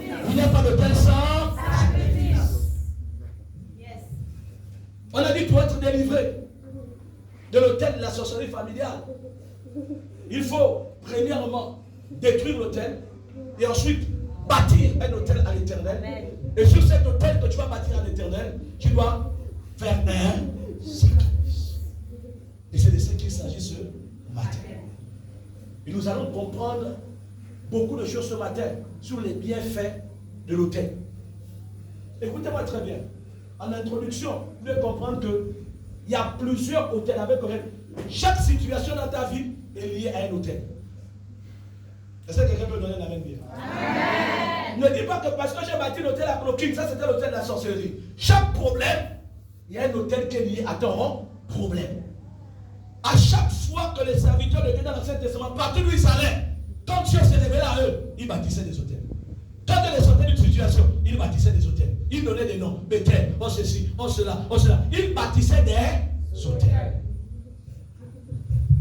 Et ceux qui connaissent la valeur des hôtels, ce sont les personnes que Dieu appelle à la grandeur. Tout homme grand, tout homme élevé en dignité connaît la valeur de l'autel. Les francs-maçons, les rosicruciens connaissent la valeur de l'autel. Mieux même que parfois certains chrétiens. Ah oui, je vous choque. Oui, mais c'est la vérité. Pourquoi les francs-maçons sacrifient les vies des gens? Pourquoi ils sacrifient, tuent les gens? C'est parce qu'ils veulent bâtir un autel en offrant un sacrifice à leur Dieu pour être élevé en dignité. Ils savent que pour être élevé, il faut faire des sacrifices. Pour être béni, il faut faire des sacrifices. Pour avoir un poste, il faut faire des sacrifices. Ils le savent. Voici pourquoi ils tuent les innocents. Ils sacrifient les innocents. Parce qu'ils connaissent la puissance et le pouvoir qui se cache dans l'autel. Écoutez-moi, dans chaque hôtel, il y a une divinité. Regardez-moi, ne regardez pas cette qu'on élève. Écoutez, prêtez-moi vos oreilles. Laissez ça collège. Je vous ai dit, soyez concentrés. Alléluia. Amen. Dans chaque hôtel, il y a une divinité qui travaille à l'hôtel. Alléluia. Amen. On parle, il y a les hôtels des Baals et il y a l'hôtel de l'Éternel. Dans les hôtels des Baals, ce sont des esprits démoniaques. Je vous dis dans le domaine de la sorcellerie, l'hôtel est un endroit consacré qui met en mouvement les esprits du monde des séjours de mort dans le but de détruire la destinée des individus. Donc dans la sorcellerie familiale, il y a un esprit, on l'appelle comme Achille, tu distrais les gens. Laissez-la soit allongée au coma. Là, je commence à parler. Et le message, les gens doivent comprendre. Que lorsqu'ils sortent ici, ils soient édifiés. Pas de distractions, s'il vous plaît. On a fini le spectacle spirituel. Maintenant, on passe aux vraies choses. Alléluia. Alléluia. Amen. Il y a deux types d'hôtels. Je n'ai pas dit plusieurs types d'hôtels. Quand je parle de deux types, j'ai envie de faire comprendre qu'il y a l'hôtel des Baals et il y a l'hôtel de Dieu. Alléluia. Mais aux hôtels des Baals, ce sont les divinités démoniaques qui travaillent dans ces hôtels. Et à l'hôtel de Dieu, c'est l'Esprit de Dieu qui travaille à l'hôtel. Alléluia. Amen. Alléluia. Amen. Alléluia. Amen. Alléluia. Amen. Alléluia. Amen. C'est quoi un hôtel? Parce qu'il faut d'abord comprendre ce que c'est un hôtel. En français, c'est. En français, c'est. Regardez ce qui est bizarre aussi ici. Regardez que vous venez à l'église, vous n'avez pas de Bible, vous n'avez pas de cahier. Vous devez venir à l'église avec un bic, un cahier, une Bible pour écrire les messages qu'on vous donne. Les paroles s'envolent, mais les écrits. Tu peux oublier, mais tu vas aller t'appuyer sur une référence. Tu vas te rappeler de ce qui a été dit. Quand tu viens à l'église c'est l'école du savoir. Nous sommes éducateurs de bonne conscience. Tu dois avoir un cahier où tu mentionnes le thème, le verset biblique et les enseignements du jour. Quand tu pars à la maison, tu vas voir ce que Dieu a écouté. Tu ne peux pas venir à l'église comme ça, tu vas seulement regarder le pasteur. Si à la fin du culte, Dieu te dit quel était le thème, donne-moi le verset biblique ou les versets bibliques. Qu'est-ce qu'on a dit? Tu seras dans l'incapacité de me dire ce qu'on a dit. Alléluia. Donc, quand vous venez à l'église, l'autre de Dieu, achetez-vous un cahier, ayez une Bible, un bic, pour écrire le message qu'on vous prêche. C'est très important. On porte des personnes qui ont des cahiers, c'est des collaborateurs. On va seulement pour les collaborateurs. le peuple n'en a pas. Et c'est un danger. Alléluia. Alors l'autel ici est toute représentation physique ou spirituelle pouvant permettre le contact avec une divinité par ton sacrifice ou encore par ton offrande. L'autel peut être physique ou l'autel peut être spirituel. Je vous ai décortiqué ceci quand j'expliquais. Dans la sorcellerie, le plus souvent c'est spirituel et en même temps aussi physique. Alléluia. J'ai décortiqué ça. Donc l'autel est un monument, il y a une représentation ou un lieu consacré, un lieu saint. En français, c'est où on adore une divinité. Et chez nous, dans la Bible déclare qu'il n'y a pas d'adoration sans offrande, sans sacrifice. Quand tu viens à l'autel, par ton sacrifice, tu viens pour adorer Dieu. Parce qu'il y a ce qu'on appelle le sacrifice d'action de grâce. Pour dire merci à Dieu par rapport à quelque chose que Dieu a fait dans ta vie. Donc tu apportes sur l'autel pour rendre grâce à Dieu. C'est une adoration. Alléluia. Ici, Dieu appelle ça aussi autel. Où je suis debout, c'est l'autel de l'Éternel. Quand il est apporté à la maison de trésor, tu peux dire vos offrandes. Hein?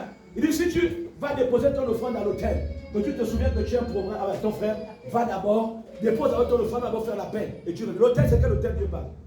C'est ici. Alléluia. Est-ce que quelqu'un me comprend? Calmez les enfants, s'il vous plaît. Parce qu'il faut que tu comprennes bien ce que c'est l'autel. Calmez-les d'abord, calmez-les d'abord.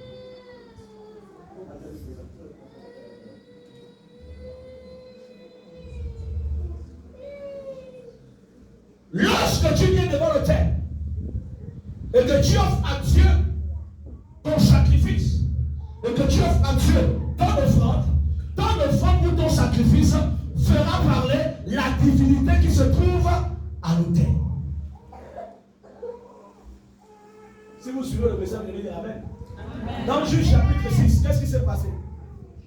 Quand Dieu a parlé à Gédéon, parce que c'est le verset de base, non? Juge chapitre 6, pour ceux qui n'étaient pas écrivains, on va lire ça tout à l'heure. Juge chapitre 6, c'est le verset de base.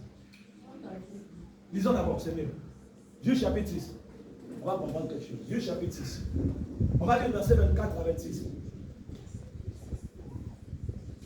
Donc on va remonter. Juge chapitre 6. Tu vas lire à partir du verset 22 pour une bonne compréhension. Tu vas comprendre quelque chose.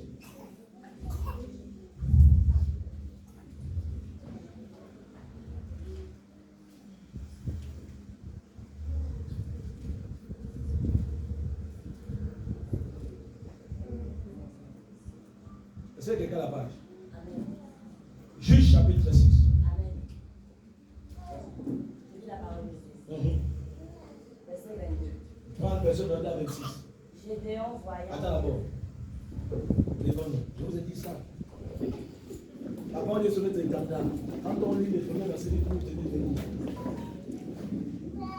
Oui, mon frère.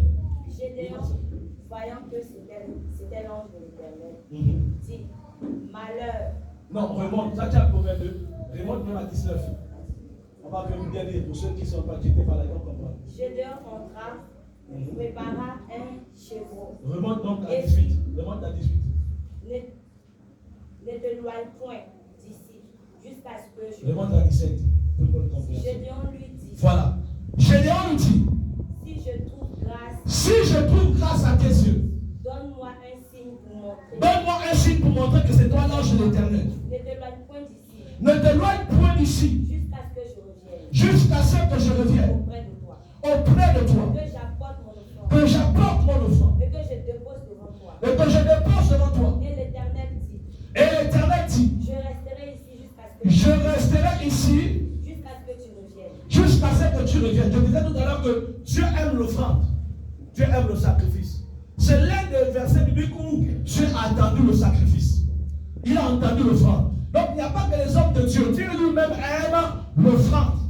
Il a entendu Gédéon pour que Gédéon puisse amener l'offrande. Il continue. Gédéon entra.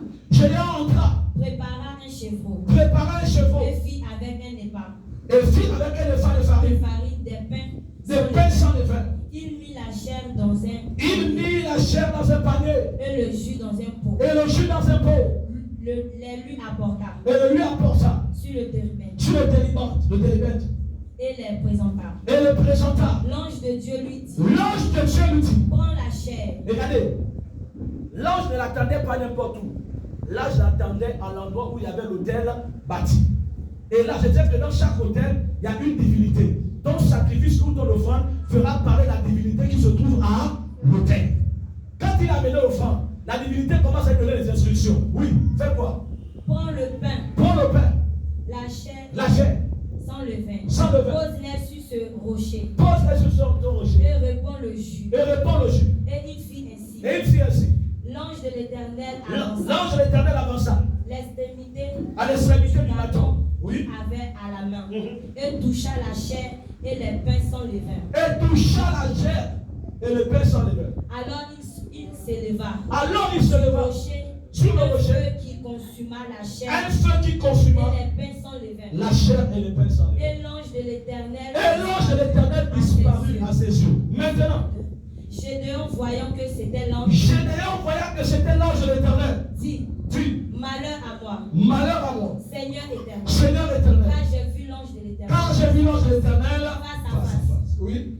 Et l'Éternel lui dit, Et l'Éternel lui dit, sois en paix, sois en paix, ne crains point, ne crains point, tu ne mourras pas. tu ne mourras pas. Verset 24. Verset 24. Gédéon bâtit là un autel à l'Éternel et lui donna pour nom l'Éternel paix. L'Éternel est ma paix. Oui. Il existe encore aujourd'hui Jusqu'aujourd'hui, ça existe, oui. à Ophra, qui appartenait à la famille David. Continue. Verset 25. Dans la même nuit, Maintenant, je vais écouter. Après que Gédéon eut donné son sacrifice à l'Éternel, asseyez-vous, Dieu a créé le sacrifice. Dieu a aimé le sacrifice. Regardez comment la divinité qui se trouve au sacrifice se révèle à Gédéon. Le même Dieu qui avait dit à Gédéon, va, tu battras ma terre comme un seul homme. Va avec la force que tu as. N'avait pas révélé à Gédéon l'origine de leur problème. L'origine de la cause pour laquelle Dieu les avait livrés entre les mains de leurs ennemis. Si vous parlez que vous allez le plus vers le verset, la Bible déclare que le peuple avait été livré entre les mains de leurs ennemis à cause de l'autel que le père de Gédéon avait bâti au haut lieu. Ça avait provoqué la colère de Dieu et Dieu avait livré le peuple entre les mains de leurs ennemis. À cause de quoi? L'autel de Baal que le père de Gédéon avait bâti. Donc l'autel de Baal de la maison du père de Gédéon était à l'origine des malheurs et des blocages que tout le peuple vivait et que même lui-même Gédéon vivait.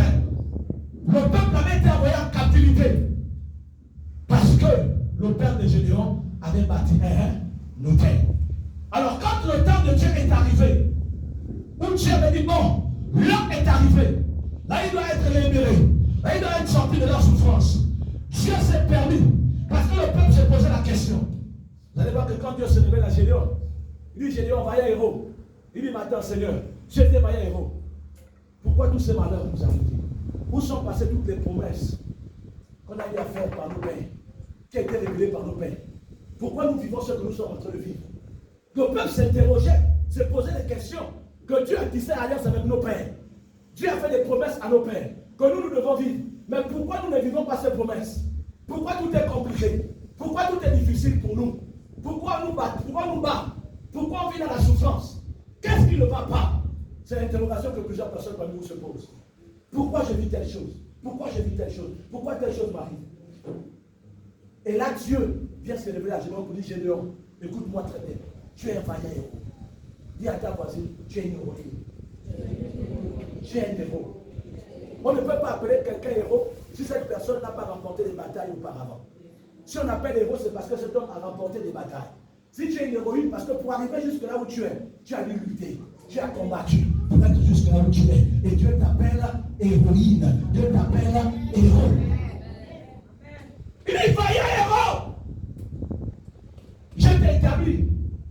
Et tu délivreras ma terre. Gédéon commence à dire, ma famille est la plus pauvre de la maison de Manassé. L'autel des Baal du père de Gédéon avait amené la pauvreté de la famille. Ma famille est la plus pauvre.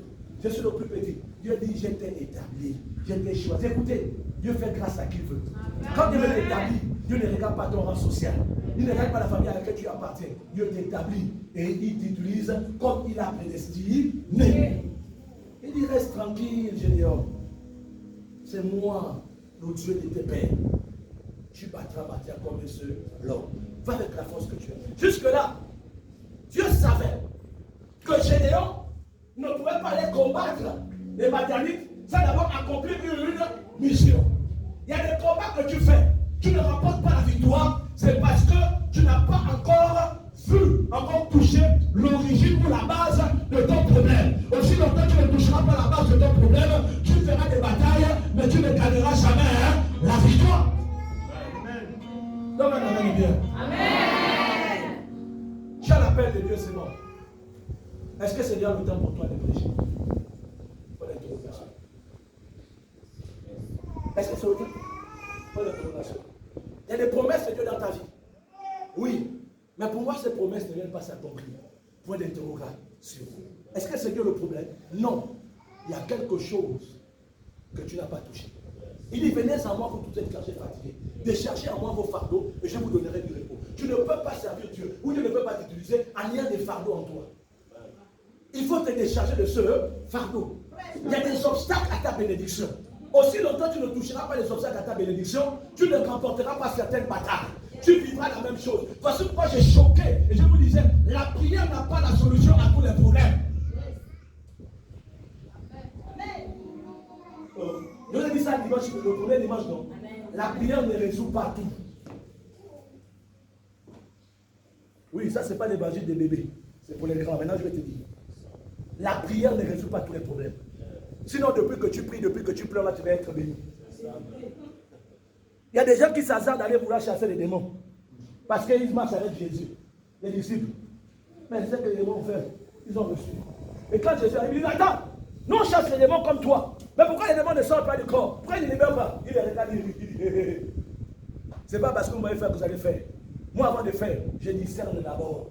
Qu'est-ce qu'il y a l'origine? Il dit, écoutez-moi très bien. Il y a une catégorie de démons qui ne sortent que par le jeûne et par la prière. C'est-à-dire que tu vas prier, Seigneur, Jésus,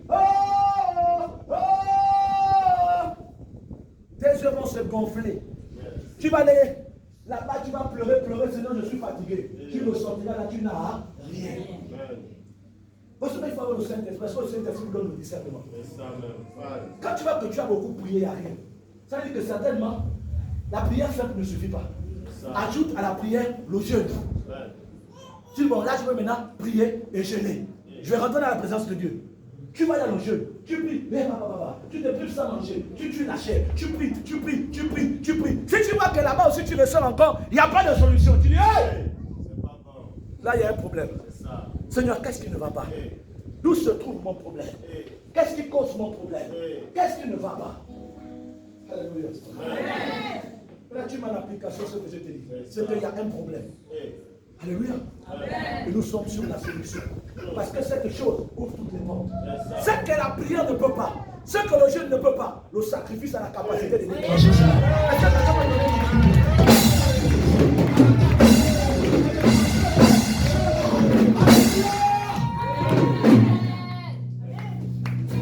Ce que ton sacrifice n'a pas la capacité de déclencher, ton offrande, ton action de grâce a la capacité de déclencher cela.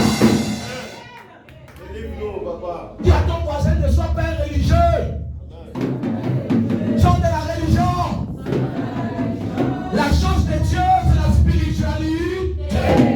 Et le même Jésus a établi des principes. Il y a des principes que tu dois appliquer pour être béni. Si tu n'appliques pas ces principes, tu ne seras pas béni. Un point, un trait. Comme dit les enfants. Alléluia. Et là, Dieu a regardé. Il a dit, hey, Gédéon, tu es un vaillant héros. C'est le temps de ta grâce. Il faut que je me révèle à toi. Il faut que je puisse te révéler ce qui ne va pas dans ta vie. Maintenant, qu'est-ce qui s'est passé? Je lui ai donné l'offrande, non? Il a mis l'offrande à l'autel, non? Alléluia. Il a mis l'offrande à l'autel, non? Amen. Mais après donner l'offrande, la Bible dit quoi? La même nuit. Donc, la divinité qui travaillait à l'autel a vu et a créé l'offrande de Gédéon. Il a dit, Gédéon ne peut pas aller en guerre, sinon il sera vaincu. Il dira, l'Éternel m'a dit. Moi, je ne suis pas un menteur. Je ne suis pas le fils d'homme pour me repentir. C'est que ma bouche dit, ma mère l'a compris. Alors, Gédéon, tu ne peux pas aller à la bataille comme ça. Il dit, lève-toi. Pour le problème qui vous a bloqué depuis des années, c'est l'autel que ton père a bâti là-bas sur les hauts lieux. Avant d'aller combattre, va détruire l'autel de Baal qui appartient à ton père. Et ensuite, tu bâtiras un autel à l'Éternel. Tu offriras un taureau de 7 ans et un second taureau de 1 an. Alléluia. Dieu savait que Gédéon ne pouvait pas aller en guerre sans d'abord régler le problème qui les avait fait qu'ils demeurent en captivité. Alléluia. Amen. Donc l'autel était l'origine. Alors, pour avancer, pour être délivré, il faut d'abord régler l'histoire de l'autel. Dis à ton voisin, règle l'histoire de l'autel. Ce matin, on va régler l'histoire de l'autel. Ma fille, continue, tu as fermé la Bible, continue à la lecture, tu dois comprendre. Dans la même nuit. Dans la même nuit. Pourquoi? Attends, qu'est-ce qui a fait en sorte que Dieu se révèle à Gédéon? Hein? Vous avez suivi la lecture? Qu'est-ce qui a fait parler Dieu? Qu'est-ce qui a fait en sorte que Dieu révèle à Gédéon le secret? L'offrande qu'il a offert où? À l'autel. Son offrande a fait parler Dieu, le Dieu qui travaille à l'autel. Maintenant, qu'est-ce qu'il a dit? Prends le jeune taureau de ton père. Il dit, écoute, prends le jeune taureau de ton père. Et le second taureau de 7 ans. Et le second taureau de 7 ans. Renverse l'autel de Baal. Renverse l'autel de Baal qui a ton père. Et abat le pieu sacré. Et abat le pieu sacré qui est au-dessus. Donc le problème c'était l'autel de Baal. Oui. Tu bâtiras ensuite. Et tu disposeras sur l'autel de ce rocher un autel de l'Éternel ton Dieu. Tu prendras le second taureau. Et tu offriras à l'holocauste. Avec un bois. De l'idole que tu auras abattu. Alléluia. Amen. Alléluia. Là encore vous voyez que quand Dieu, la divinité qui travaille l'autel se révèle à Gédéon, qu'est-ce qu'il dit? Celui qui donne un peu de recommandations. Il dit le sacrifice que tu vas offrir à l'autel là, ce n'est pas n'importe quel sacrifice. Lui-même il dit le sacrifice qui est agréable. Il dit prends-moi un taureau de 7 ans. Pas un taureau de 1 an. C'est Dieu qui donne des recommandations. Donc, si un homme Dieu te demande une offrande pour un travail spirituel, ce n'est pas démoniaque. Alléluia. C'est biblique. Et ça a commencé avec Dieu lui-même. Je te dis pour ta délivrance, non, amène 50 000 offrandes. C'est parce que Dieu me dit qu'il faut que tu apportes cette offrande et je veux faire ton travail. Ne dis pas qu'est-ce qu'on donne la somme, est-ce qu'on est obligé d'obliger, est-ce qu'on est obligé d'exiger. Dieu parfois exige. Parce que ce qui donne la valeur, ce qui donne la puissance à ton autel, c'est la qualité de ton sacrifice.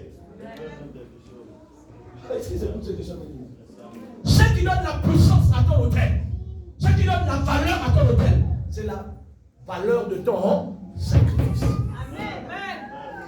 Je disais, regarde celui qui a côté aussi, il y a quelqu'un qui son nom, tu le bouges, parce qu'il doit écouter. Je disais que le sacrifice fait mal. Il y a une différence entre le sacrifice et l'offrande. L'offrande est illimitée, tu peux donner n'importe quoi. Mais le sacrifice, quand tu viens donner, tu dois avoir mal. Si tu n'as pas mal quand tu vois le sacrifice, c'est que ce n'est pas un sacrifice. Alléluia. Amen. Alléluia. Amen. Quand tu donnes un sacrifice à Dieu, tu dois pas. Ce que je lui ai demandé d'apporter là, c'est même pas un sacrifice. C'est une offrande. Elle est là, elle connaît comment je travaille. Il y a des moments quand il faut être sur l'autel là, 1 million, 5 familles, déjà. C'est ça le sacrifice. Parce que ça fait mal. Oh, Seigneur Jésus, c'est mon revenu, c'est mon revenu. Je fais comment? Mais il faut que je sois délivré. Je dois apporter. Et le sacrifice qui fait mal, c'est ce qui bouge le ciel. C'est ce qui bouge le trône. C'est ce qui amène à la divinité d'opérer dans l'autel. Parce que tu as fait avec le cœur. Tu as donné tout ce que tu as fait. Parce que tu as cru en sa parole. Est-ce qu'il y a des hommes et des femmes des sacrifices ici? Donc, quelle différence le frère tu peux donner? Je me rappelle mon dernier voyage à Port-Gentil. Donc, avant l'église de Port-Gentil, parce que c'est ma première église, là-bas j'ai commencé, avant que je vienne à Libreville. Quand je suis allé faire mon programme là-bas, je trouvais une femme qui était entre la vie et la mort. Et sur une parole à moi, je ne le savais pas. J'ai prié pour cette femme-là. Je m'arrivais, je suis passé à la radio, je l'ai scanné depuis la radio. Parce que moi je prophétise, je fais des émissions, je prophétise, je te vois pas, je prophétise et tu viens. Alléluia. Et la femme arrivait à son mari, elle était mourante. Tout le peuple l'a vue, elle était dans un coma, elle était entre la vie et la mort. J'ai les photos. Si toi achètes, tu vas dans mon Facebook, tu verras les photos de cette femme. Parce que tout je pose sur Facebook. Alléluia. Et je commençais à vouloir prier pour la personne. Dieu me dit non. C'est le sacrifice qui sauve, qui détruit un autre sacrifice. J'ai dit, maman, Dieu me dit, pour que je prie pour toi, fais un sacrifice qui a la valeur d'un cercueil. La maman m'a dit, papa, je suis dans toutes les églises. J'ai offert ceci. J'ai signé des chèques. J'ai dit, maman, je ne suis pas dans la récitation de Dieu, aller là partout. On est fait accompli. Là, Dieu me dit, fais un sacrifice. Alléluia. Amen. Elle regarde. Elle regarde. Elle dit à son mari, dans les biens qui est resté, il y avait la maison, il y avait le terrain, et d'autres maisons qui sont en construction, une pirogue et une voiture. Le mari dit, donnons la pirogue, parce que la pirogue ne fait plus rentrer l'argent. Donc il veut venir donner une offrande pourrie, quoi, remplie de malédictions. Pour lui, c'était ça. La femme dit non, pas la pirogue. On veut donner la pirogue. Donc il s'est levé, il parle, non, le terrain. Moi, je suis mangé les regards. Elle dit, non, moi, Dieu me dit, la dernière voiture qui me reste, je donne ça à l'homme de Dieu. Comme mon sacrifice pour ma vie. Parce que la voiture ne vaut pas ma vie. De toutes les voitures que j'ai partagées, je te donne, pasteur, je vais donner la dernière voiture. Prado, Land Cruiser, 5L. Wow. J'avais dit à Dieu, Dieu m'avait dit que ma première voiture, je ne l'achèterai pas sans me donner ça l'offrande. C'est une prophétie qui date de 10 ans. Elle s'était accomplie en 2022. Alléluia. C'est en 2022 que ça se passe. La maman va prendre les papiers de la voiture, tout, les faits de la voiture. Elle est venue en plein critère de Dieu. La voiture n'a pas de problème. En ce moment, c'est le garage. Je suis en train de faire. C'est le fruit de mon ministère. L'accomplissement d'une prophétie qui avait été livrée. La maman l'a appris dans quelle est venue. Vous savez, je vous ai dit que dans le ministère, il y a parfois des symboles qu'il faut faire. Ça va choquer, mais ce sont des symboles. J'ai envoyé mon fils, j'ai dit, bon, demain, on va sortir la femme là du cercueil. J'ai dit, va chez, on les appelle comme un menuisier. J'ai dit, fais-moi fabriquer un petit cercueil. Amène-moi ça. Oh papa, j'ai dit, fais ce que je demande de faire. La foi dépasse l'entendement des hommes. C'est un acte prophétique que je veux faire. Si ça dérange quelqu'un, moi je n'ai pas appelé à quelqu'un, je fais ce que Dieu me demande de faire. Amen. Il est parti, il a pris aussi, il a fait un petit cercueil. J'ai dit, maman, prends la terre de ta maison, amène-moi ça. Elle a mis. On a commencé à prier. J'ai pris le marteau, la masse, hein. Quand j'ai dit maintenant, je casse. Hey! Bim sur le carreau. La maman est rentrée dans un coma profond. Pendant 30 minutes, il y avait un combat qui se passe. Le fils paniquait. J'ai dit, Dieu est parti chercher son amour. Pendant qu'on casse en prière, après 30 minutes, tu vois quand quelqu'un étouffait des autres. Je suis. Pourquoi? Son sacrifice avait parlé comme ça. Ce qui avait agi, ce n'était pas ma prière, mais c'était le sacrifice que la voiture qu'elle avait fait. C'était la dernière voiture qu'elle avait. Elle avait des champs. La voiture lui permettait d'aller dans ce champ, mais elle a donné son sacrifice. Elle avait des plantations en Béra. La voiture a le pont. Donc ça permettait à elle à faire ses plantations. Elle a dit, même si je prends les grands eaux pour y aller, je préfère marcher. Son sacrifice l'a ramené à la vie. Amen. Tu vois ce qu'on appelle sacrifice? Je ne suis pas en train de te mépriser ou te négliger. Mais je vais t'amener à la grandeur. Tes 30 000 ou tes 20 000 ou tes 10 000 que je demandais d'amener, ça c'est pas un sacrifice, c'est une offrande. Alléluia. Amen. Là encore, j'ai mis l'amour de Dieu en moi. Mais ça agit. Et c'est un premier contact. La prochaine fois quand je reviendrai, tu vas signer. Amen. Parce que c'est la grandeur qui appelle la grandeur. Amen. C'est la grandeur qui appelle la grandeur. La profondeur qui appelle la profondeur. Amen. La deuxième voiture, encore Mercedes-Benz. Encore l'offrande. J'ai dit, madame, ça ce sera pour toi. Parce qu'il faut qu'on vous honore aussi. Dieu bénit, on donne. Toujours quoi? Le sacrifice. Homme de Dieu, l'ouvrier mérite son salaire. Tu ne peux pas travailler pour Dieu que Dieu ne te récompense pas. Parle comme tu as dit que tu dois parler. Si même des bébés qui ont commencé le ministère sont en train de voir la gloire de Dieu, parce qu'ils honorent Dieu, comment on peut les caciques là? Oh! On prêche quel Dieu? Un Dieu d'excellence. Alléluia. Amen. Dis à ton voisin, nous prêchons un Dieu d'excellence. Et ce Dieu d'excellence fait de nous des personnes. Il faut des personnes. Et quoi? Au pluriel. Des personnes. Ah, il faut parler français. Alléluia. Donc, maman, ce qui donne la valeur à ton hôtel, c'est la valeur de ton sacrifice. Alléluia. Amen. Qu'est-ce que tu donnes à Dieu? Qu'est-ce que tu offres à Dieu? Parce que tu veux voir la situation a changé. On sort d'Alléluia, Amen, Alléluia, Amen, Alléluia, Amen, Alléluia. Sors de cette dimension. Expérimente tout ce que je te dis là. Et tu vois que le sacrifice est la clé passe partout, ouvre toutes les portes qui étaient impossibles. Déclenche tout ce qui était impossible. Parce que Dieu aime le sacrifice. Vous savez pourquoi? Parce que la première personne à nous montrer le modèle, c'est Dieu lui-même. Le monde a été sauvé par quoi? Le sacrifice de Jésus. Alléluia. Amen. Sur la croix. Dieu a donné son fils en offrande, en sacrifice, pour que nous soyons sauvés. Donc si Dieu lui-même a pu faire le sacrifice pour que nous soyons sauvés, maintenant, qui sommes-nous pour ne pas faire autant?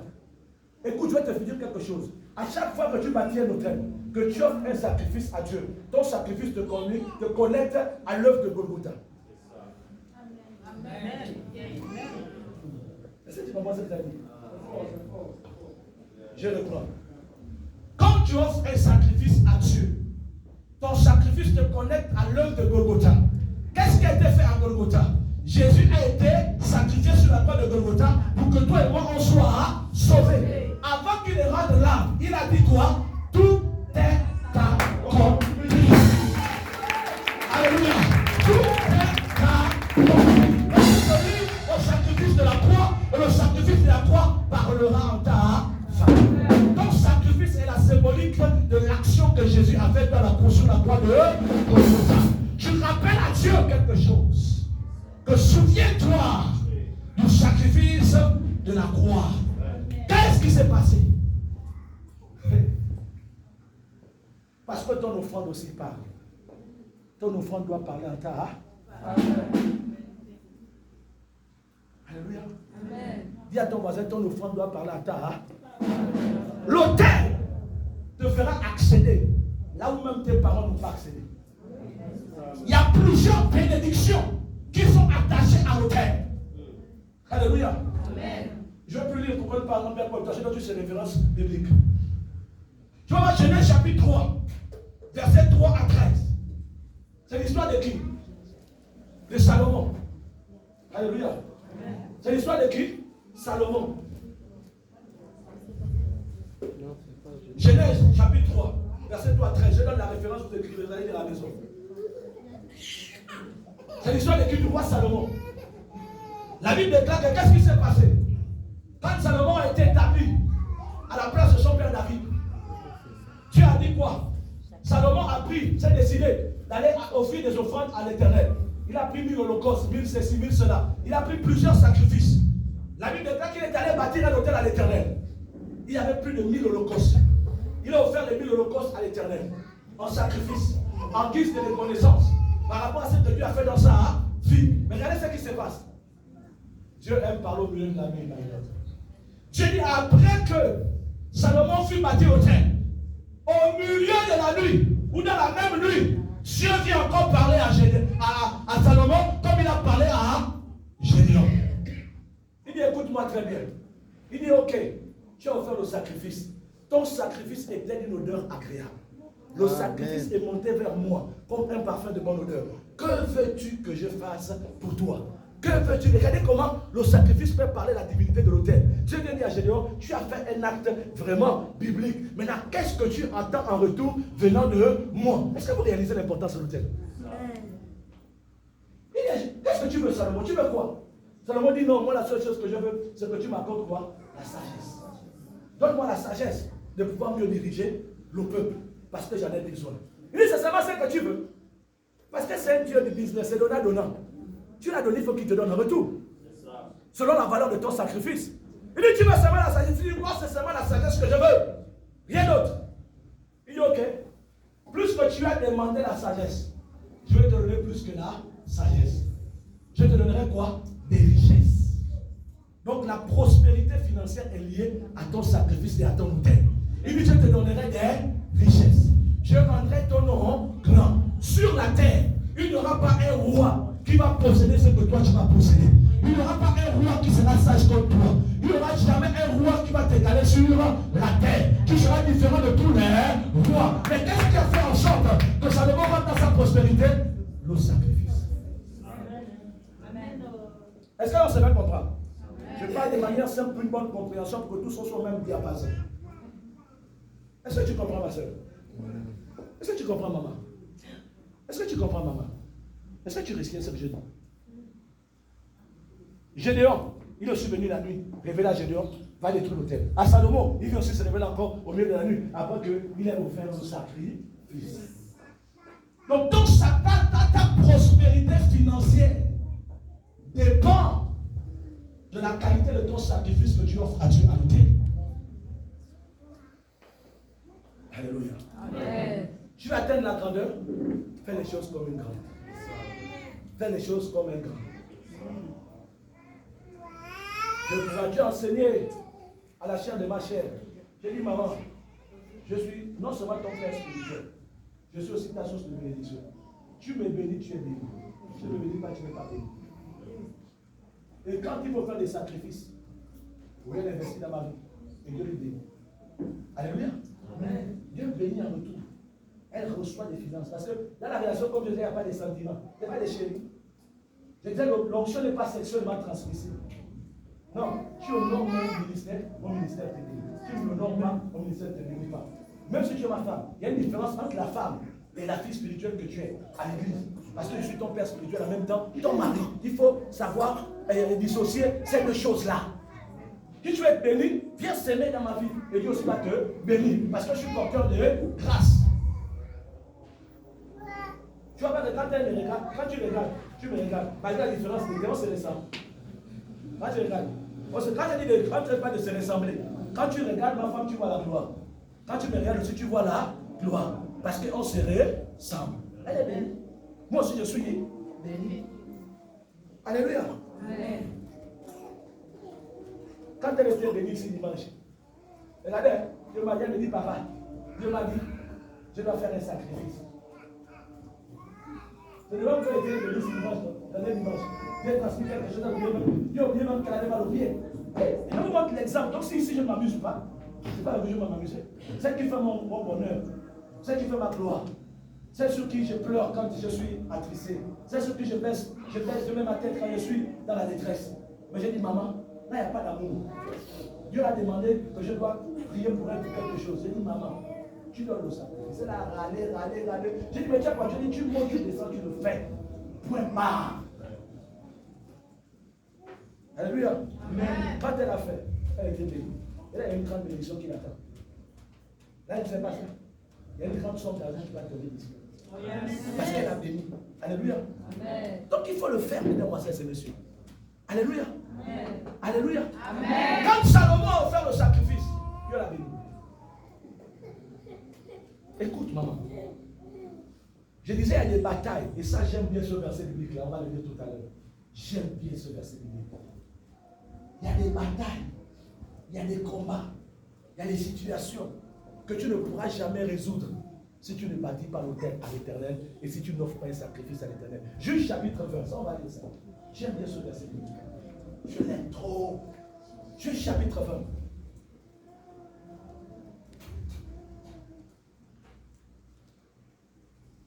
Chapitre verset 16 à 28. On va lire ça. Juge chapitre 20. Verset 16 à 28. J'aime trop ce verset biblique là. Ah Seigneur. Le verset biblique là, ce verset de la gloire. Juge chapitre 20, à partir du verset 16 au verset 28. On va comprendre quelque chose. Ça, on va lire. Oui, lis la parole de Dieu. Parmi tout ce peuple, aujourd'hui, on va beaucoup lire. Parce que quand il faut enseigner pour comprendre, il faut qu'on prenne des points et puis pour mieux t'amener à comprendre. Là, c'est pas la prédication, c'est l'enseignement que je suis en train de faire. Parce qu'on va beaucoup lire aujourd'hui. Voilà, il faut comprendre ça. Oui, papa. Parmi tout ce peuple, il y avait 7 hommes. Suivez attentivement la lecture, il y avait 7 hommes. 700 hommes d'élite. Qui ne se servaient pas de la main droite. Qui ne se servaient pas de la main droite. Tout cela pouvait en lançant une pierre avec front. Tout cela pouvait en lançant une pierre avec une front. Viser à un chevaux sans le manquer. Oui, vas-y. On fit aussi dénombré. On fit le dénombrement. On fit aussi le dénombrement des hommes d'Israël, non compris ceux de Benjamin. Oui. Et l'on trouva 400 000 tyrans de l'épée, tous gens de guerre. Et les enfants d'Israël se levèrent, montaient à Bethel. Voilà. Ils se préparaient pour aller en guerre. Mais avant d'aller en guerre, ils sont montés à Bethel. Qu'est-ce qui se trouvait à Bethel? Là, à Bethel se trouvait l'autel de l'Éternel. Qui avait bâti cet autel? Allez, de l'Éternel. Et consultaient Dieu. Et ils sont allés consulter Dieu. En disant, qui de nous montera le premier pour combattre? Qui de nous montera le premier pour combattre? Le fils de Benjamin. Le fils de Benjamin. L'Éternel répondit. Écoutez la réponse de Dieu. L'Éternel répondit. Judas montera le premier. Judas montera le premier. Dès le matin, les enfants d'Israël se mirent en marche. Et ils campaient près de Géba. Et les hommes d'Israël s'avancèrent pour combattre ceux de Benjamin. Et ils se rangeaient en bataille. Contre eux devant Gibea. Les fils de Benjamin sortirent de Gibea. Et ils attendirent sur le sol. Ce jour. Les 22 000 hommes d'Israël. Les 22 000 hommes d'Israël, qu'on a dit qu'allez si vous allez remporter la bataille. Le peuple. Les hommes d'Israël. Reprit courage. Et ils se rangèrent de nouveau. Ils se rangèrent encore de nouveau en bataille. Dans le lieu où ils étaient placés le premier jour. Et les enfants d'Israël montèrent. Et ils montèrent. Et ils pleuraient devant l'Éternel. Jusqu'au soir. Ils consultaient l'Éternel en disant. Dois-je m'avancer encore? Et peut-être ils ont pleuré, ils ont crié. Ils n'ont pas fait ce qu'il fallait. Ils disent, dois-je encore m'avancer pour aller au combat? Les fils de Benjamin, mon frère. Oui. L'Éternel répondit. L'Éternel dit encore. Montez contre lui. Les enfants d'Israël s'avançaient contre Ils s'avancèrent contre eux. Le second jour. Le même jour. Les Benjamins sortis en Gébéa. Le même jour, les Benjamins sortis de Gébéa. À leur rencontre. Et ils étendit encore sur le sol. Ils ont encore tué ceux qu'on a dit qu'ils allaient remporter la victoire. 18 000 hommes des hommes d'Israël. Tous tirant de l'épée. Tous tirant l'épée. Tous les enfants d'Israël et tout le peuple montèrent et vinrent à Bédel. Là, ils ont dit non, c'est trop. La première bataille, il a dit allez, on nous a battus. Deuxième combat, allez, on nous a battus. Non, là, c'est pas bon. Ils sont tous montés à l'autel, à l'autel de sacrifice. Qu'est-ce qui s'est passé? Ils pleuraient et restaient là devant l'Éternel. Maintenant, ils ont pleuré, ils ne se sont pas limités à pleurer, ils ont fait quoi? Ils sont restés devant l'Éternel. Ils sont restés devant l'Éternel. Ils juraient en séjour jusqu'au soir. Ils ont jeûné en séjour jusqu'au soir. Ils ne se sont pas limités à jeûner. Écoutez, ils ont appliqué tout ce que je vous ai dit là. Je vous ai dit que la délivrance opère parfois, pas par la prière, mais par le jeûne et la prière. Par la prière et le sacrifice. Par la prière et l'offrande. Ils ont appliqué toutes les lois à ce jour à faire. Oui. Et ils offrirent des holocaustes. Ils ont jeûné. Ils ont prié. Ils ne se sont pas limités à prier. Ils ont fait des holocaustes. Ce sont des enfants. Oui, continue. Des holocaustes, des sacrifices. Ils ont fait des sacrifices. Des actions de grâce. Des actions de grâce. Devant l'Éternel. Devant l'Éternel. Et les enfants d'Israël consultaient l'Éternel. Et après offrir des sacrifices, ils ont reconsulté l'Éternel. Là, le langage avait changé. Oui, mon frère. C'était là que se trouvait alors l'arche de l'alliance. Amen. Donc l'action qu'ils avaient eu à pratiquer, la Bible dit, c'était là où se trouvait le secret de l'arche de l'alliance. Donc écoutez-moi très bien, à chaque fois que tu bâtis un autel, que tu offres un sacrifice à Dieu, tu tisses une alliance avec Dieu. La première fois que Dieu a tissé alliance avec un homme qu'on appelle Moïse, c'est après le dirige. Moïse a offert des sacrifices pour dire Seigneur, merci. Il dit Seigneur, merci. Et lui a dit, je tisserai mon alliance avec toi. Et l'arc-en-ciel est sorti. L'arc-en-ciel, c'est pas ce qu'on nous dit là, si tu me le sens, c'est coupé. L'arc-en-ciel est le signe d'alliance que Dieu avait tissé avec Moïse après le dirige. Avec Noé, merci. Avec Noé, après le dirige. Ça veut dire qu'il y a des gens qui suivent. Avec Noé, il a dit Noé, sur cette autel. Et à cause de ce sacrifice, je tisserai alliance avec toi.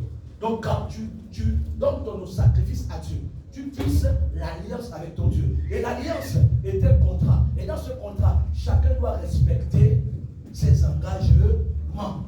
Aussi longtemps que tu donneras, Dieu sera condamné aussi à te bénir. Dieu sera condamné à ouvrir des portes dans ta vie. Alléluia. Donc il dit, c'est là où se trouvait, se cachait l'arche de l'alliance. De Dieu, ça veut réaliser cela. Donc, sur le sacrifice, là, Dieu attendait. Il les a dit, allez-y. Va, on les a battus. Ils sont encore battus, on les a encore battus. Parce qu'ils n'avaient pas compris que cette bataille-là, ce n'est pas seulement venir dire, Seigneur, il y a un acte qu'il faut poser pour remporter la victoire. Et après que Dieu dit, c'est là où se trouvait l'arche de l'alliance, qu'est-ce qu'il a dit? Demain même. Continue.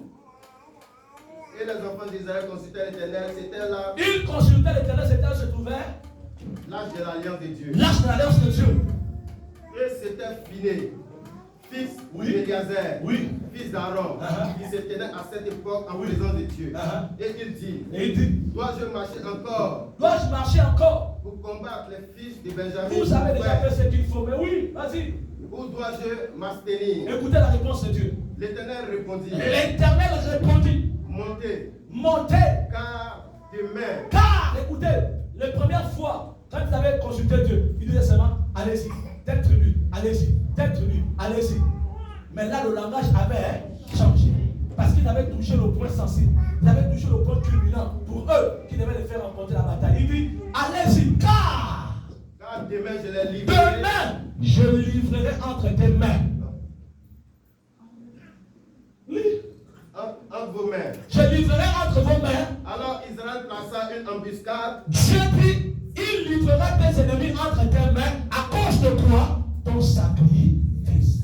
J'ai dit à quelqu'un après ce que Dieu livrera tes ennemis au nom de Jésus. Dieu livrera tes ennemis au nom de Jésus. Tes ennemis devront se prosterner à tes pieds au nom de Jésus. Au nom de Jésus. Donc tu t'arrêtes là. Tu vous comprenez par ce verset biblique qu'il y a des combats, il y a des batailles que tu ne pourras pas remporter si et seulement si tu n'offres pas Dieu des sacrifices d'action de grâce. Ta victoire est liée à ton autel. Ta domination est liée à ton sacrifice. Donc tu comprends là pourquoi tu pries tous les jours, oh Seigneur, oh tu pleures, oh je pleure, oh Seigneur, papa je suis fatigué, ma vie ne marche pas, ma vie ne décolle pas. Et pourtant Dieu m'avait dit non, Dieu m'avait révélé non, on m'avait prophétisé non, oui Dieu a parlé. Maintenant fais ce qui mettra Dieu en action. Fais ce qui fera en sorte que Dieu puisse se manifester dans ta vie. Alléluia. Amen. Le peuple avait discerné. Ils ont dit, ah, le même Dieu nous dit, allez-y. Dieu était menteur. Quand on bat, on nous bat. Deuxième fois, ils repartent encore. On les bat. Ils disent, non, là, il y a quelque chose qui n'est pas clair. Ils sont tous montés à la mort avec elle. Ils sont allés pleurer devant Dieu. Ils ont jeûné. Ils ne sont pas limités à jeûner. Ils ont fait quoi? Ils ont offert à Dieu des sacrifices d'action, des grâces, des holocaustes. Et la Bible déclare que c'est là où se trouvait l'arche de l'alliance. À chaque fois que tu donnes ton sacrifice, tu fais parler l'arche de l'alliance à ta faveur. Est-ce que quelqu'un me comprend ce matin? Tu fais parler l'arche de l'alliance à ta faveur. Est-ce que quelqu'un réalise l'importance de l'autel et du sacrifice? Et le point qui m'intéresse ici, le plus important, c'est que ma Bible dit, quand tu bâtis l'autel à l'Éternel, toutes les fois que d'autres personnes vont invoquer Dieu sur l'autel, Dieu se souviendra de toi et il descendra pour te bénir. Alléluia. Amen. Alléluia. Amen. Alléluia. Amen. Pour Exode chapitre 1 verset 24, tu comprendras ce que je suis en train de parler. Tu vas réaliser l'importance de l'autel. J'ai vu qu'aujourd'hui on va beaucoup lire, je ne suis pas venu prêcher, je vais te l'enseigner. Donc il faut qu'on lise. Tu vas bien lire. Exode chapitre 20 verset 24.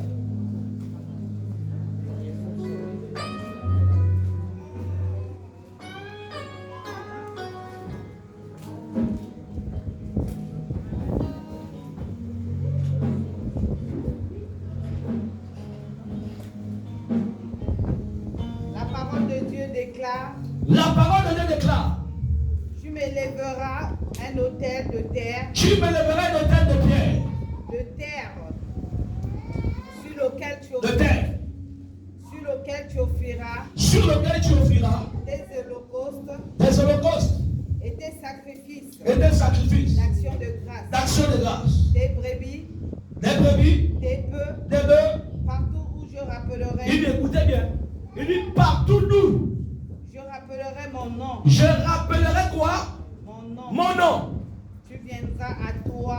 Je viendrai à toi. Et je te bénirai. Et je te bénis.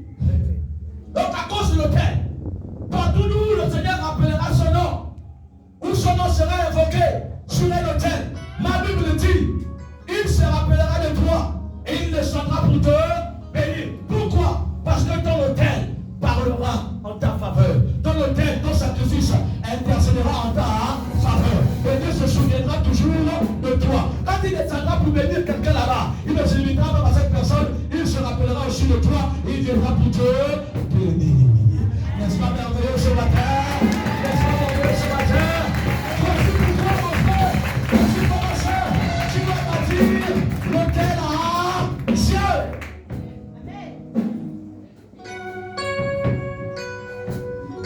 Quand il dit souviens-toi de moi, Seigneur, quand il dit souviens-toi de moi, il va te souvenir de toi par rapport à quoi? Il se souvient de toi par rapport à quoi? Il se souvient de toi par rapport à l'autel et au sacrifice que tu as eu à bâtir, qui parlera toujours en ta faveur, qui fera en sorte que à chaque fois que quelqu'un invoquera quelque part, il ne répartira pas sans aussi venir te bénir, parce qu'il se rappellera de toi. Il se rappellera de ton action. Il se rappellera de preuve. Parce que lorsque tu fais un sacrifice à Dieu, tu démontres à Dieu que tu l'aimes. Tu démontres à Dieu qu'il est là. Il est ton tout. Il prend la première place dans ta vie. Parce que ce n'est pas donner à n'importe qui d'offrir à Dieu un sacrifice. Alléluia. Alléluia. Est-ce que quelqu'un a compris le message de ce matin? Est-ce que quelqu'un a compris quelque chose? Et tu vois d'où vient l'importance pour toi de bâtir les hôtels? C'est quelque chose, quand on te demande ou pas, quand tu es face à un défi, tu veux le travail, ou bien tu veux un emploi meilleur, bâtir l'hôtel à l'intérieur. Tu dis Seigneur, moi je veux être promu, je suis fatigué de travailler pour les gens, je veux travailler à mon compte, je prends mon sacrifice, je viens devant toi, ouvre les portes pour que j'aie mon business, je bâtis l'hôtel. Ah, si ne te bénis pas, ce que la parole lui demande. Mais comme il est refusé de non pour mentir, ou vous serez mentir, ce que sa bouche dit, ça me l'accomplit. Il le fera dans ta vie au nom de Jésus. Comme il a fait dans la vie de Jésus. Quand tu as compris, on n'a pas besoin de te demander de faire. Toi-même, tu surprends même. Alléluia. Moi, j'ai des enfants, papa, ils sont là. Papa, tu es où? J'ai dit oui. Dieu m'a dit de bâtir un hôtel. J'ai une affaire là. Il faut que l'hôtel marche. Je dois bâtir l'hôtel de cette affaire-là. Je dis, oh, mon fils, viens. Quand tu me parles d'hôtel, je sais qu'il y a le sacrifice. Viens, je vais prier pour toi. Alléluia. Et comment ça arrive? Il arrive, je bénis, et l'affaire marche. Ce n'est pas à cause de moi, mais à cause du fait qu'il met en application ce que la Bible demande de faire.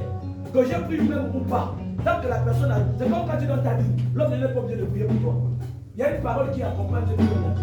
Qu'il prie pour toi ou pas, tu es béni. Il dit pas, je ne l'ai pas dit, il va pas poser les mains. On s'en fout. La parole qui est liée à ça va te bénir automatiquement. Amen. Est-ce que tu m'as ça? Amen. Parfois, les fatigués l'oublient. Je m'en suis il n'a pas prié pour Manu. Il dit quoi? Pourtant, le Dieu faut dire de vos œuvres, vous restez pas pour les églises de cieux. J'ai le sur la direction abondance. J'ai le ménage pour ceux qui libèrent tes finances. Donc, quand tu donnes ta vie, il ouvre le ciel, il te bénit.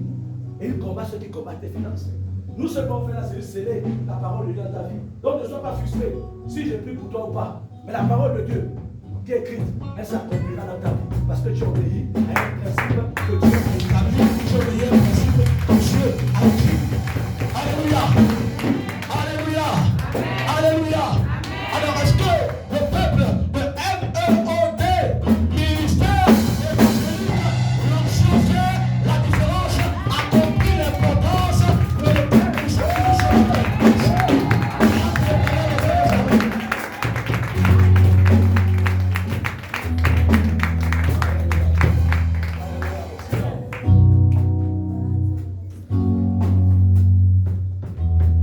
Dis à ton voisin, tu es béni au nom de Jésus. Tu es béni au nom de Jésus. Tu es béni au nom de Jésus. Tu es béni au nom de Jésus. Alors, il y a un homme qu'on appelle Élie, le prophète Élie, qui était pourchassé par Jézabel. Quand Élie s'est décidé de venir faire face à Akab, la Bible déclare qu'il a convoqué tout le peuple au lieu public. Il a dit on va bâtir des hôtels. Vous allez bâtir votre hôtel, moi j'ai bâti mon hôtel, on ouvrira le taureau.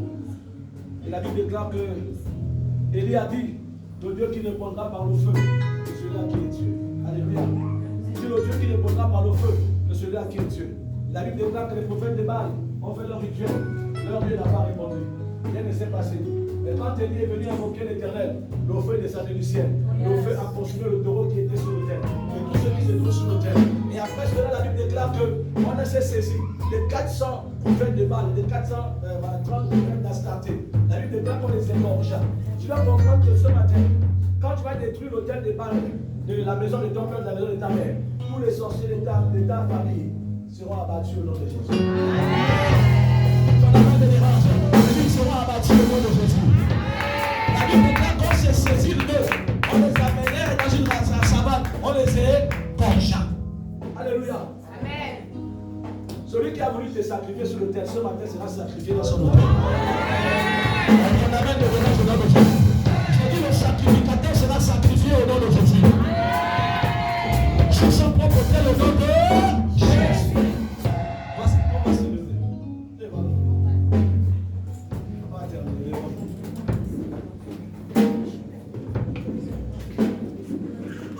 Dans Juge 6, la première chose que Dieu a demandé à Gédéon, avant de bâtir l'autel à l'Éternel, c'est déjà quoi? Détruire le mal qui était à la maison de son père. On ne peut pas venir bâtir l'autel de l'Éternel sans avoir réglé le problème de l'autel. Alléluia. Puisqu'on a la force avec nous, on a notre sacrifice. Parce qu'on s'est capable de détruire l'autel, on bâtira l'autel à l'Éternel. Là, on peut se permettre de prier. Alléluia. Pour la destruction des autels sataniques et maléfiques dans ta famille. On a déjà prié pour que tu récupères ce qui était à l'autel, pour que tu puisses sortir de l'autel, c'est bon. Mais l'autel ne peut plus continuer à subsister. Il faut qu'on brise l'autel. Il faut qu'on puisse détruire l'autel. Je dis l'autel, on ne le renverse pas. Si tu renverses l'autel, on peut bâtir ce qui est renversé. On détruit. Parce que ce qui est détruit ne peut plus être bâti. Alléluia. Amen. Alors ce matin, nous allons détruire les autels sataniques. Côté papa, côté maman. Vous savez déjà, si ta chaise te gêne, enlève la chaise qui est devant toi, mets ça derrière.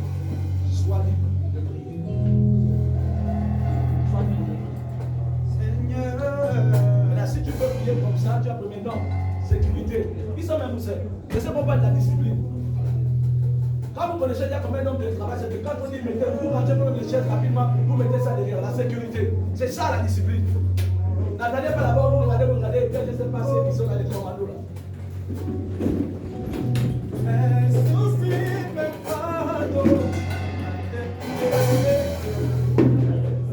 Rapidement, nous sommes pas dans la distraction. Il est où Achille? Achille. Laisse-les faire bien, laisse-les faire bien. Amène-moi ce que je te demande là.